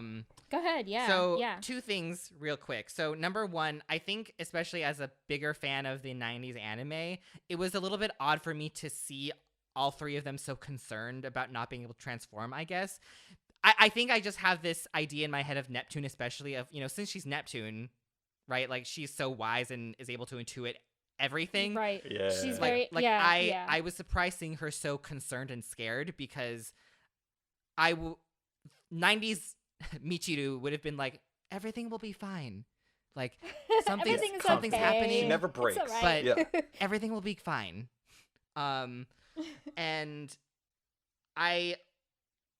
there was a disconnect for me because when Saturn was like, "Oh, are you gonna play the game with me?" I was like, "This doesn't look like a game." Yeah. I was like, "This looks like practicing with your powers or something." But Well, not yeah, like, because she's Mhm. like a fucking weird, like, apocalypse child. Yeah. Yeah. She's like she's a telekinetic. Yeah. Can I say too that this whole that's the start of movie 2. So what you've mentioned here is that the outer soldiers never appear in Sailor Moon Supers at all, except They for the don't. bonus Nope. episode, which I have a cell of downstairs. I'll give a picture of you. I hate you. Anyway, they never appear. So it's like I thought that was like the biggest, like just with Mamoru, right? I read that as Takeuchi having an axe to grind, and she said, "You fuckers wrote out the outers of this season, so we're putting them back in, and we're putting them back in force." Yeah, of course. Yeah. And they did. Also, like, okay, is it time for us to talk about Sailor Saturn's transformation? And how underwhelming it is. Yeah. Yes. I was Yes. very disappointed. Compared to was so compared to all the other unhappy. 3, yeah, same. Very disappointed. Yeah. The context being that I don't believe we ever see Sailor Saturn's full transformation in the series. Is that? Yeah, no, pretty much, She yeah. she has had one transformation before now. It is about 3 seconds long, and it's from a Sega Saturn game. Yep. Okay. Wow. Other than that, this is her first animated transformation. And this it was movie. lazy. And it happens so fast and is so unremarkable and is so Like- visually uninteresting that you like don't even even- you don't even realize it's happening until it's Yeah, over.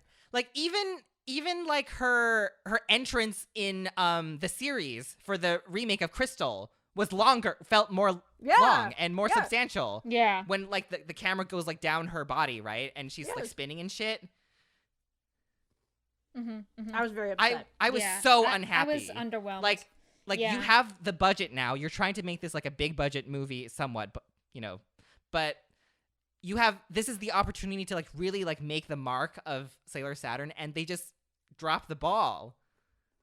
Yeah. And Yeah. especially in comparison to modern movie magical girl transformation sequences. I'm thinking of like modern Pretty Cure films or Madoka Magica Yeah. Rebellion, which like that is a huge freaking draw Yeah. of why you're even coming to this in the first place. It's just these attack animations and these transformations will be new power-up transformations. And to drop the ball like that is Well, I'm even compared to the other 3, like Uranus, Neptune, and Pluto, like all their transformations are beautiful. I mean, I think out of all 4 of them, and I mean, I have a special love for Neptune because I mean, I'm a Pisces, and Sailor, Michiru, actually, we're birthday twins. Oh, cool. Oh my So, god, really? That's so cool. yeah, I'm birthday yeah. twins with Sailor Mercury, actually. Oh, nice, awesome. That's I great. take a lot of pride in love that, it. even though I didn't have anything to do with it. I mean, same. Can I, But, can like- I, but can yeah, I like- interject and say I'm birthday twins with Mako Tsunami from Yu-Gi-Oh! And that's There it. you go. I want a sailor soldier to shoot. All right, moving on. Just Uh, kidding. Yeah. I'm kidding. Savage. Yeah, no, I am birthday twins with Sailor Neptune. But yeah, the so and I transformations. I love her transformation, but I think my favorite one has to be Sailor Pluto's. Oh Like, yeah, it was great.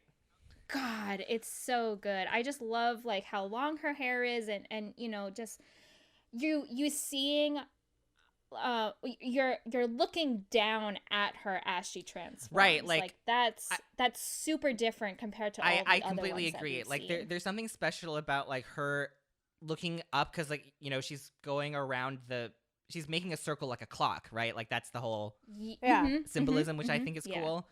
And it's remnant, and it still matches like with the outer transformations, which is all like a circle, and then you draw a circle with your Yes. thing. And then you have fucking Sailor Saturn, where like she doesn't even make a fucking circle. It's like, Yeah. girl, Okay. you're Sailor Saturn. You have a ring around your own planet. Come on. I don't have it right in front of me, but to the best of my recollection, she like curls up into like a fetal position, and then it just cuts straight to her face.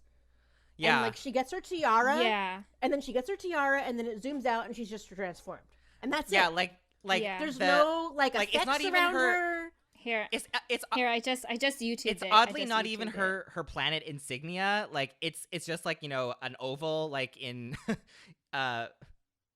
Moon Prism Powers transformation. Yeah. And then like yeah. it just shines and like wipes the screen, and then she's in her outfit.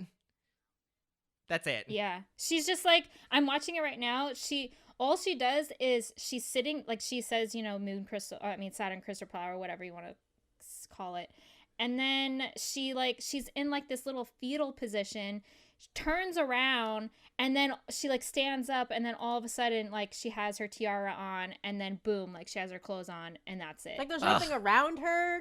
There's no like no, Like nothing. her no entrance smoke animation was more or exciting. Her entrance rings. animation was more Yeah. exciting. Yeah. Like it is like I just find it so insulting and so sad to that character. I mean, I love Sailor Saturn. I think like she's so fascinating, and I have Kai knows that I have like a very strong proclivity for like, you know, the mysterious slash like, is she evil, is she not, magical girl characters that are usually purple, that they all get purple. Yeah. Purple or black. And you know, like, you know, I think it's very cool and dark to have like this theme of death and rebirth as like an element to your sailor powers. And yeah, I just felt it was so disrespectful, and I like, it is sad that fan-made transformations of Sailor Saturn are better than this. Yeah. Yeah, like I don't know, but do you remember? I don't know where you guys are with Magical Girls, but in the final season of Symphogear, there was a lot of hullabaloo for Kirika's transformation sequence, and really all the girls too, just because they're so elaborate, and it's like a thing where you get one an episode, and it's like just the thing that all the fans are frothing at the mouth for, and then they spend all this time and all this animation on this transformation sequence, and then to wait 25 years and then fan favorite like Sailor Saturn just to be whoof, it's like what? And like I don't want to spend too much time on this because I want to move on, but I like, have y'all watched any of the fan made Sailor Saturn animations? Because there is one by Sailor Moni that is very good. They do a lot of like, you know, upgraded eternal transformations, and they're all very well made. Like, I'm sure I have at some point. yeah, it's a great Sailor Saturn transformation where like she draws a circle, and then like the Silence Glade comes out of the circle, and she touches it, and then like it gives her leotard but not the full outfit. Like, yeah, That sounds cool. Yeah, it's very good. Before we get to kind of like talking, you know, or some kind of ending place, I do need to talk about the English localization of this movie. So kind of changing gears here. Yeah. I think there were a number of pretty big missteps by Netflix on this, or I don't know who was in charge of the ADR and the dubbing, but yep, there it is. Oh my god! Oh, cool. You're welcome. So we'll come back to that, but they left in the what do you call them, endings, the Chan and the San and honorifics. the honorifics. Thank you. That's Yes. the word. And boy, that they didn't do that for the redub of the No. original show, and it was No, they didn't. It's the same voice actors, right? Like they kept the same Yeah. cast, and it's the same company, I think, in charge of. Maybe not. I don't know. Something happened somewhere. The ball got dropped. Yeah, no, somewhere I along was the way. I actually wasn't sure. I don't know if y'all have insight on this, like, because it's the same voice actors from Yeah. Viz, but I don't understand like why Viz just didn't take this for themselves, or Yes. if they bought out Viz and Viz already finished it or something, or they're working with Viz. I'm not sure. It had to be Netflix money. This is what I know about it. What I know is I don't know why Netflix got it. I'm guessing it's Netflix money. I can't tell you why Viz doesn't have it. I the only thing I might be able to say is that maybe Viz doesn't have the infrastructure or the resources to premiere a movie online like this the way Netflix does. Maybe that's the only thing I can think of. I kind of doubt that. But other than money, that might be the only reason I can think of. Yeah, for sure. Yeah, I think I'm gonna go with money Yeah. because you know how it's because you know Netflix is so high in power with Yeah. everything. I have a story about this real quickly. So Oh, go ahead. Okay, it's not super related, but All I right. saw Otsuka and the staff of Studio Trigger at Otakon a couple years ago, and then they said one of the questions was, "Would you ever work with Netflix again?" And then Otsuka, the producer at Trigger, was like, Hell fucking yeah, if they come with a check, we're taking that shit. Like, please leave Little Witch Academia on repeat on Netflix so they'll come back to us. That's so So, funny. that Netflix money, that makes things happen. Seriously. Yeah. But I will say this. Number one, it actually leaked a long time ago that the Sailor Moon Eternal movies were going to be on Netflix through a casting call on some kind of Wait, but like, why? like talent search website for voice actors. Wait, but why would there be a casting call if they're just casting all the same people? That is what we said. So we said, oh, That's oh weird. no. All of us in the Crystal, we're a tiny community, but we really love Crystal. And we all said, oh God, oh no. Are they recasting everybody? Is this going to be an Evangelion situation? Yeah, Oh, that's what God. I was worried Yeah. about. Oh God, Yeah. please no, Netflix, don't do this. So it leaked that Netflix, we've known for a long time that Netflix was going to have the Eternal movies, and we were all worried for a long time. When news broke that they were not doing that, and they had what we knew at the time, almost all, and what we eventually learned, all of the same dub voice actors as what we've had since the Viz redub started, everybody was overjoyed that they managed to do that. So it's like, oh great, Netflix did something good for once. Then this news broke about the honorifics being kept in the dub when the Viz dub didn't have that. And everybody was like, no, Right. why? And what I can say from what we know is that and Netflix, I blame Netflix for this because this is Evangelion. They pulled an Evangelion. That was apparently requested by Naoko Takeuchi that they keep the honorifics Oh in. shit, that would explain. I was gonna say And- Studio Kara. and you know what? wanted the- Takeuchi, I will stan you forever and back, but I can't stan you on this one. We need Netflix to stand up to these Japanese studios who want things to be Right. more literal Yeah. in translation, and we Yeah. need Netflix to say Yeah. to them, listen, this isn't going to work in Sure. English. Sure. No. That also leads very It's- nicely into the last thing I have to Yeah. get out about the localization. Please. Because in the Netflix Evangelion, you remember the whole controversy with them like changing they had this translation that they've wanted for years and years, and they finally got the "You are worthy of my grace" Ah, the instead of "I love worst. you" and all that The jazz. worst. Yeah, that's its own rabbit hole. But like, I think that I wonder if even the localization was reviewed back on their end instead of with the people who were localizing it a bit more, because like this is a line that I have taken and captured, and I don't know, I just want to give this to you. Sure. Chibiusa says, "I feel the nightmares flooding in, and what I feel makes me so sad." And I was just like, how can you write that in English and be like, okay? I don't know. Yeah. Yeah. Yeah. It's not good. It's bad. It quite really, bad. Yeah, I hear that, and I would also say that they took certain liberties with it that I was okay with. There were some parts that I kind of almost wish that they did take liberties with. I wonder if maybe for me it's more noticeable when it's English because most English media It's doesn't talk like that. Sorry, go ahead, Danny.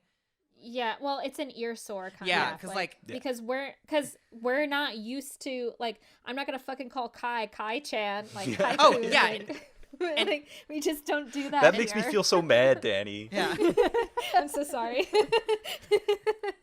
but it's not even stuff like that. Do you want me to call you that? No, God, no. It's not even that. It's not even like honorifics though. It's past that for me. Like I've noticed more that with I notice a lot more in the English dub because they say it a number of times because it's a lot of characters on one screen for part two Oh my God, where it's they like say it all the Uranus, time. Neptune, Pluto, Saturn, Uranus, Neptune, Pluto, Yes. Saturn. Yes. There's a lot of that I noticed. My husband is super into Kingdom Hearts, and that happens all the Oh, fucking yeah. time in Kingdom Yeah. Hearts. Sora, Oh, Donald, Donald, Goofy, Goofy, Sora, Sora. Donald. Donald, Yeah. Goofy. Oh my God. And I think Yeah. that maybe that doesn't sound so weird in Japanese. It doesn't. It doesn't. But Right, in English, yeah. it sounds super fucking weird. Like, don't Yep. do that. Yeah, We would say like everybody or you guys, or Yeah. you know, Right. we wouldn't recite everyone's name in like one after another like that in English. It just doesn't. That just isn't what you say in English. Yeah. And I know what you're getting at, and I completely agree. And that's kind of what I'm talking about. And Viz does a better job with that, 100%. If you've ever watched the Viz dub Yeah. of the '90s anime, Yeah. they do a really Yeah. good job, in my opinion. I didn't consciously look for that, but I will now. Yeah. On Hulu. It's on Hulu. Oh yeah, no, I've don't- watched it on Hulu. I Yeah. just never watched like listened for the They better. don't go Oh, yeah. overboard with it. But there are enough instances of it that if you're paying attention, you can appreciate it. Yeah. Like okay. like the original Sailor Moon '90s anime has a lot of puns and like weird meta humor, and the Viz anime dub makes an attempt to include that kind of humor, even if it gets lost in translation in one area. Yeah. They'll kind of incorporated a different joke in a different scene. Yeah. Oh, Danny, what was know the what I one they did tongue twisters in Stars in one episode of Stars. They do tongue twisters, and I was like, oh, this is a localization moment. We gotta review Yeah. these. Oh, I don't remember. Like I think Yeah, I the remember first it exactly. the first can't episode remember. of the Viz dub, like when Usagi and Mamoru first meet each other, and Mamoru's like, oh, 30%, you should study harder, and Usagi's like, oh, you're so mean, and she runs and she like walks away. In the Viz Yeah, dub, she's yeah. like, you're so stupid with your stupid purple pleated pants, and she's like stomping away. And it's so funny, and that's not in the Japanese version, but that kind of humor is in the Japanese Right. version, you know? Yes, So- it's intent, right? Yeah. The Yeah. same experience. you get. Exactly. Yeah. So the Viz dub does do that like more often, and I want to see more of that in Sailor Moon, and that definitely is Yeah. not a thing in this dub. I can't help it when I heard that I was taken back to the Deke dub too. Oh yeah. Right? Yeah. Okay. How dare you Gosh, give yeah. me that? Sure is cute though. Oh boy. Yeah. Too many examples. Did you guys have other things that you guys really wanted to hit on this one? I kind of wanted to move it towards a place where we can give our final thoughts because I do Yeah, have to go yeah. at some time. I was about to say that. There is one thing that I just want to point out. The ending credits for both part 1 and part 2, they pay homage to the EDs of the 90s anime, which I really appreciated because the second ED for Super good. is one of my favorites. Yes, Like I love yes. that. I love that song. Like don't get me wrong, I love, the slow tone of the first ED of Super, but that second ED when all the girls are like in their pose and stuff, and then Oh, the lights come on? the lights just flash on. Oh, yeah, I love that. it. It's so like Love it's so it. like It's 80s very groove, right? Like Yeah. Yes, I love it. I love it. And to hear at least a little bit of that in the second movie, I was just like, Okay, yes, that was cool. okay, Yeah. I'm slightly That was happy. awesome. That was awesome. So that's my final thought. Really. So, For me, I think I'm happy to forgo the rest of my notes. The main note that I wanted to make was again about the animation, to be honest. So I love the outers, the original, non-sailor outers transformations. I love them. I will say though that like another moment of, I guess, what I would argue is laziness to me in the animation is that like the lipstick would just appear in a way, and it wouldn't Oh, slowly yeah. appear across the lips Yeah. like they do in Yeah. the 90s anime. Yeah. That's That a was a detail big that I thing. always Yeah. appreciated in their transformations for the outers. yeah. I didn't like that. And it was the same thing for in the transformation for Sailor Moon and Chibiusa, where like the leotards would just appear and it wouldn't like slowly appear like up their body, I didn't like Yeah. that. I did Mhm, not like mhm. that. I thought that was lazy. Yeah. That's all. Agreed. Okay. Well, if nobody else has any like super pressing things about the show itself, I want to give my kind of closing thoughts on Oh well, Sailor wait. Moon Eternal. Do you Or want? you want to go somewhere else with it? Wait, do you want yours to be the final thoughts? Because then, No, then no, I'll just I'm not add that- my. I'll add my. Whoa, I'm final not that thoughts. proud. No, it's I'm okay. not- I'll just add mine. It's okay. I'll add mine. I'll add mine. I just want to say that if you don't like Crystal or Eternal, that's valid. That's totally fine. And there are some people out there who get like triggered by Crystal and Eternal. And if it makes you that mad because you Kai. well, I don't think Kai is necessarily in that group of people. I'm not triggered. I'm yeah, only, I'm there only are joking. people out there. Season 1 was a little. It was my Yeah. worst show of the decade. There- Yes, it was. There are folks out there who actually are very like that aggro about it. And if you're one of those folks, like just don't. You can just not watch it. Like you don't have to watch it. It's okay. But like Sailor Moon brings a lot of joy into my life, and it makes me happy. And I always love meeting other Sailor Moon fans, and I would love for other people to take as much joy from the remake animations that I get out of it. So for anyone who is willing to have maybe more of an open mind after listening to this podcast, I would really encourage you to check out the manga, because even though it is really different from the 90s anime, there's a lot of stuff in it that's really cool and that you might find that you really like. And then after you read it, you might watch Crystal and have a kind of a different reaction to it, because Yeah. once you know that you're going to get something different and that it's not meant to be like the thing that you already remember, you might be able to appreciate it for what it does have to offer. And I think a lot of that is like there is a lot of good stuff in there, and that includes Sailor Moon Eternal.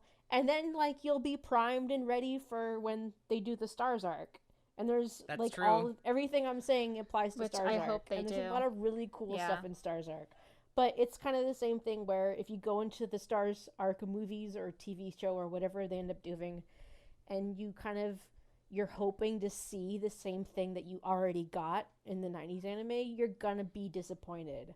So why not maybe like go into it knowing it's going to be different and have an open mind and maybe get enjoyment out of it instead. You know what I'm saying?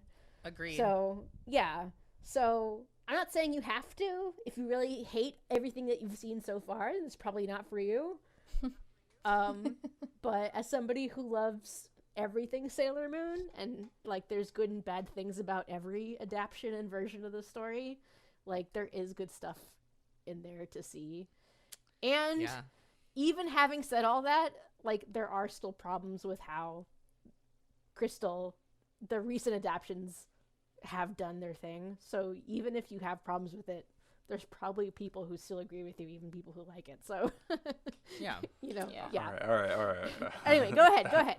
Let me go next, and then Chris and Danny, you guys Yeah. can close this out. Oh. I mean. Huh? Never mind. Go ahead. You can go if you want to go. Oh no. I don't have anything.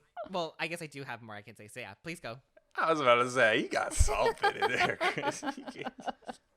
And maybe you can come back towards the other side, because my opinions are very different, obviously, from Amanda's. I would like to say that this year I watched the 20th anniversary movie Looking for Magical Do-Re-Mi.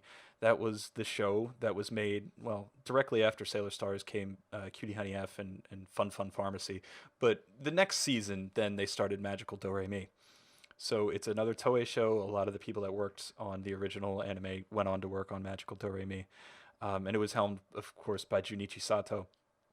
And he did the film for the 20th anniversary. And I was watching an interview with Junichi Sato, and the interviewer asked him, why back in the early 2000s did you make Magical Do-Re-Mi so dark in subject matter when it's made for little girls? And Sato kind of like paused for a second. And he's like, we didn't try. We just tried to make it true to life. And I think that quote, first of all, I'd recommend that everybody literally everybody go watch Looking for Magical Do-Re-Mi. It is what I would consider an adult magical girl Ooh. experience. Okay. Okay. So yes, and it does rely a little bit on watching the series, but do it anyway, just so you can see. But this quote right here is the epitome of kind of why I'm not into Sailor Moon Eternal.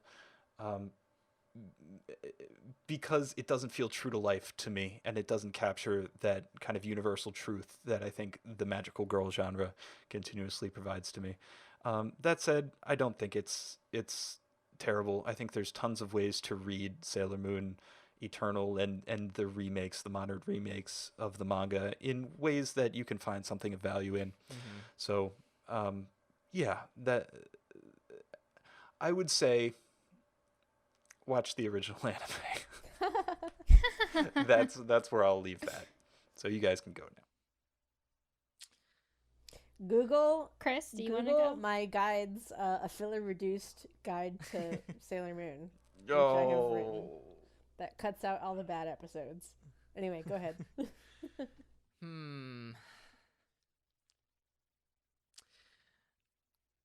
I feel very motivated after watching Eternal to actually like sit down and read all of the manga, because I haven't completed reading them, to be honest. I have 2 of the Eternal editions because I want to eventually complete my collection, but They're because beautiful books. yeah, because I do want to. I mean, yeah, the cover art is incredible. I want to basically. I don't know how I want to close out. I mean, right now, this is the type of movie where, like, I would say that I loved it just because, like, I'm a Sailor Moon fan and I very much believe in, like, watching everything and trying to consume everything that I can get access to as a Sailor Moon fan. I don't think that this makes a good movie. Like, I don't think by a long shot this was a good movie necessarily, but Yeah. it scratched that itch that I wanted to scratch, even though I'm not like a manga fan like Amanda is yet, because I haven't finished it. And I would say that I don't know. It's the type of comfort food that I just really am always happy to consume. For me, like, whether or not like I like it or I like it or not, in air quotes. And if you're not into like doing the work of like buying all the manga and then reading it, like, I would just say that treat it like a really good trip down memory lane. Yeah. Mm-hmm. Yeah, I agree. Because for me, who again has not appreciated the manga enough, in my opinion, that's kind of how I looked at Crystal for me. In the beginning was like, yeah, like, this is just like a nice quick way, because there's no Filler Monster of the Day episodes, for me to like reminisce and to go back and to revisit these characters in a different type of lens. And yeah, like, I agree with everyone here. I think we're all of the same mind, I think, where it's like, if you don't like it, then like, it's no one's forcing you to watch it, and there's no. I think the thing is that, like, if you're such a hardcore fan of the 90s, like, I think it's important to understand, because one of my favorite YouTubers who also loves Sailor Moon, ALB in Wonderland, talked about this idea that I've been holding on to for a while, where it's like, if you like a certain version of something, like, I don't know, like Teenage Mutant Ninja Turtles or something, like, or Gundam, not everything has to be for you. Or like Star Wars is Right, another yeah. example. Yeah, Or Star Madoka Wars Magic is or another. Rebellion. Star Wars is a great Yeah. example. Like, not every, like, my favorite property, the 90s anime, will still be there for me, and it always will be there for me. And I think that's really important to understand when we have discourse about this, is that, like, the thing that we love is Yeah. still there. It's like the new thing does not pose a threat to the original thing. Right. And like, I think it's really fun to argue, but I think it's important to not let that be the entirety of your identity. But I mean, that's just part of growing up, I think. Like, I think that's something that Yeah. I try to be very vocal about, is like, I know that a lot of fans are young, might be on the younger side who are very inflamed about properties, but I think it's very dangerous to attach your identity to any specific one. And yeah, that's pretty much it. If you think that the voice acting in the original Deke dub though is like better than the Viz dub though, like I don't know what to say to you though. But I think that's you're all I'll wrong. I think you might be wrong. I mean, okay. What? So about that, they definitely did not make the best choices, especially with Uranus and Neptune being cousins. But however, I can definitely say, and I think Kai agrees with me, is that some of the VAs for the D dub is just more natural to me. I feel like they fit more of the characters rather than this Viz cast dub. Danny, we're supposed to be wrapping up, and you can't make me go I know. on this tangent about I'm Susan sorry, I'm Roman sorry. as Lita. Sorry, no, I'm not- I'm the one that started it. I'm the one that started it. I apologize. Okay. I didn't have to say. I didn't have to It's say fine. that. Wait, We're not Bring us gonna back really for quick. another We- episode, and I will. Oh, Really God. quick. We I can met go the back. doc- We can always I go- met the ADR. we can always he was come a back small to it. Canadian We man. will- I met him at a convention once, and he came to talk about his. Wait. Really Jeez, quick. I cannot do this. Which Deke voices do you prefer? Let's assume the Deke voices were directed better. They had better voice direction. Oh, Luna. Oh, Luna. definitely. Yep. Luna is for Terry sure Hawks, like the best. Terry Hawks, the superior Sailor Moon of all Yes, Sailor absolutely. Oh, Moons. absolutely. Stephanie Yes, Set just doesn't yes, have it as Sailor Moon. yes. Yes, The absolutely. voice for Yes. Makoto, Alita. Yeah, Sailor Jupiter? Susan. yes. Or, Will always For sure. Susan Ray. Roman was I her She name. will think- I think always She be was the amazing. voice of Ray Rita. as well. Ray's voice Ray actress was was pretty good. incredible. But Christina V is also incredible. Christina Yes. V is the perfect manga Crystal Ray. Yeah, Because manga because I Crystal think Ray is more like weird, like mysterious and like yeah. elegant. Yeah, but Yeah, like because 90s anime Ray, original Deke Yeah, dub. Sure. Yeah, Yeah. I could take Like that. the Yeah. acting was good, and like there was a much greater sense of like annoyance for Usagi that I appreciated in her voice. Yes. And like I mean I love that she kind of, I don't know if she was directed to do it, but I love that she had like this way of saying Serena, right? Like throughout her entire run. Serena! Right? Like Yeah. oh, stop Serena! It's just like the annoyance. Like reading her teeth as she says Serena is so good. Good. Yeah. But anyway, I mean, we can always come back and talk about that for sure. I would love to do that. Oh, yeah. And go further in about that. But as for my closing, I mean, we've talked so much about this movie that my closing statement is just going to be thank you guys for coming and doing this review. Thank you, Kai, for setting this up and telling me about these two Hey, wonderful they came to people. me. Thank them. I mean, well, still, like, you know, I mean, I came to you too and was all like, hey, we should talk about this. And then you told me about these two wonderful, amazing human beings. And, you know, aside from like having like many miscommunications along the way, I mean, we definitely It's pulled fine. through Mercury's it. in retrograde. It's So, yeah. Oh, yeah, for sure. But anyway, yeah, I just want to say thank you to all of you guys for coming and talking about this. I would like you, all three of you, to, like, if you have anything to plug for, like, your own podcast or anything like that, like, now's the time to do it and everything. So, Chris, why don't you go first if you want to plug Sure, anything? people can find me everywhere at OneWingedChris. That's one spelled out. And I also happen to be a tarot and astrology student, not in no small part because of Sailor Moon, to be honest. Oh, come so on. I do offer like tarot readings and astrology stuff on my website. I added a page to it recently. I also do consulting work awesome. if you know anyone that needs help with stuff. But I recently, yesterday actually, I did a live talk with my friend Kate Sanchez. We were talking all about doujinshi and yaoi and yuri and like the state of that medium, that genre, which I was really Ooh. happy to be a part of. I also was recently modeling for Cloak Brand's Pride collection. Everything is sold out. I think 10% of the proceeds went to the Trevor Project, which is great. But I think most of it is sold out. But if you want to, you can admire me on their Instagram page. And you can also we're coming back sometime. I'm not sure when, but I am part of a podcast called Not Safe for Weaves where we talk about doujinshi and ships. Specifically, we talk about a ship every episode. Awesome. We talked about Sailor Moon and Seiya for our first Sailor Moon one, which I thought was very funny. Yes. And yes. and I also am currently part of a podcast. We're going through like a month-long break, I think, where the name is called Have You Tried Not Being a Podcast? The Podcast. It's about queer media. So, yeah. Nice. Awesome. Cool. Amanda? If you want to follow me on Twitter, I am at Lambda Power. So that's Lambda spelled out like LAMBDA Power.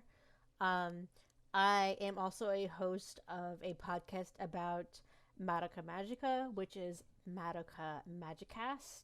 So that's Madoka Magicast on Twitter, and we're also on YouTube and SoundCloud at Madoka Magicast. My co-hosts on that are Yasha and Vana from Empty Movement, which is the longest existing English language Revolutionary Girl Utena fan site. Nice. They are extremely cool people, and basically the premise of the podcast is that I convince them to watch Madoka Magica with me, blind, and we recorded an episode of the podcast after each episode, and it's, I have to say, it's extremely interesting how it turned out. So if you like Madoka Magica, I would recommend it. It's a great podcast for people who like nitpicky, reading too deep into things analysis. So if you like that kind of stuff, it's fun. And I'm also on Tumblr. I have a Sailor Moon devoted Tumblr blog devoted to like memes and stuff, which is sailorshitpost.tumblr.com, which is somewhat inactive now, but every once in a while I post there. So you can also follow me on there. Nice. I was like kind of like creeping on your little link tree with all the stuff totally that you cool. have. Yeah. Go for it. So, and then Kai, where can we find you? Yep, I can be found at Clearandsweet on Twitter or YouTube. The YouTube channel that I run is mostly long-form critical analyses of anime, mostly magical girl anime and video games that I like. And we just got done this past year doing shot by shot on Madoka Magica. I've done the Utena movie. And now I had the honor of having both Chris and Amanda guest on a project that I'm doing where we rank every magical girl series ever. I did watch those. I did watch those. Yeah, it's an adventure, and I still have I have so much more editing I need to do. I need to watch more magical girls so I can be a part of that. I know. I Well, felt this might point you in like the right such. direction. I felt like such like a fake magical girl fan watching that video. Don't worry. Yeah, the task was impossible. It was far too big. I had to crowdsource it to so many people and so many esoteric things. You know how hard it is to find a Jewel Pet fan. Very hard. So. If you get to the part where with Magical Girl site, let me know because I want to be a part of that. Love. Hold on. that came up in the stuff I was This editing doesn't- recently. Yeah. You don't have to include this never in mind. the podcast, but if any of you do anything involved, like relating to Wonder Egg Priority, please invite me. Oh, because I have fuck so much yeah. to say Oh, about Wonder Egg Dude, Priority. we need to do that. Chris, are you Please. watching that? No, but I can. I Oh will. my god, I will it's watch so it for good. this. Well, you if you have got- to watch it, please. Okay, It's so good. So if you want, you guys can totally come back for that Yes. when the final episode I'm comes out. so excited sure. for that. Holy shit, I cannot. I'm Yeah. gonna fucking lose it when Yes. it comes out. I'm so Word. excited. You have Word. no idea. Shared your sentiments exactly. I will set that up. But anyway, yes. So again, thank you guys so much for coming and just talking all girl, Sailor Moon and everything like that. You guys know where you can find me, which is obviously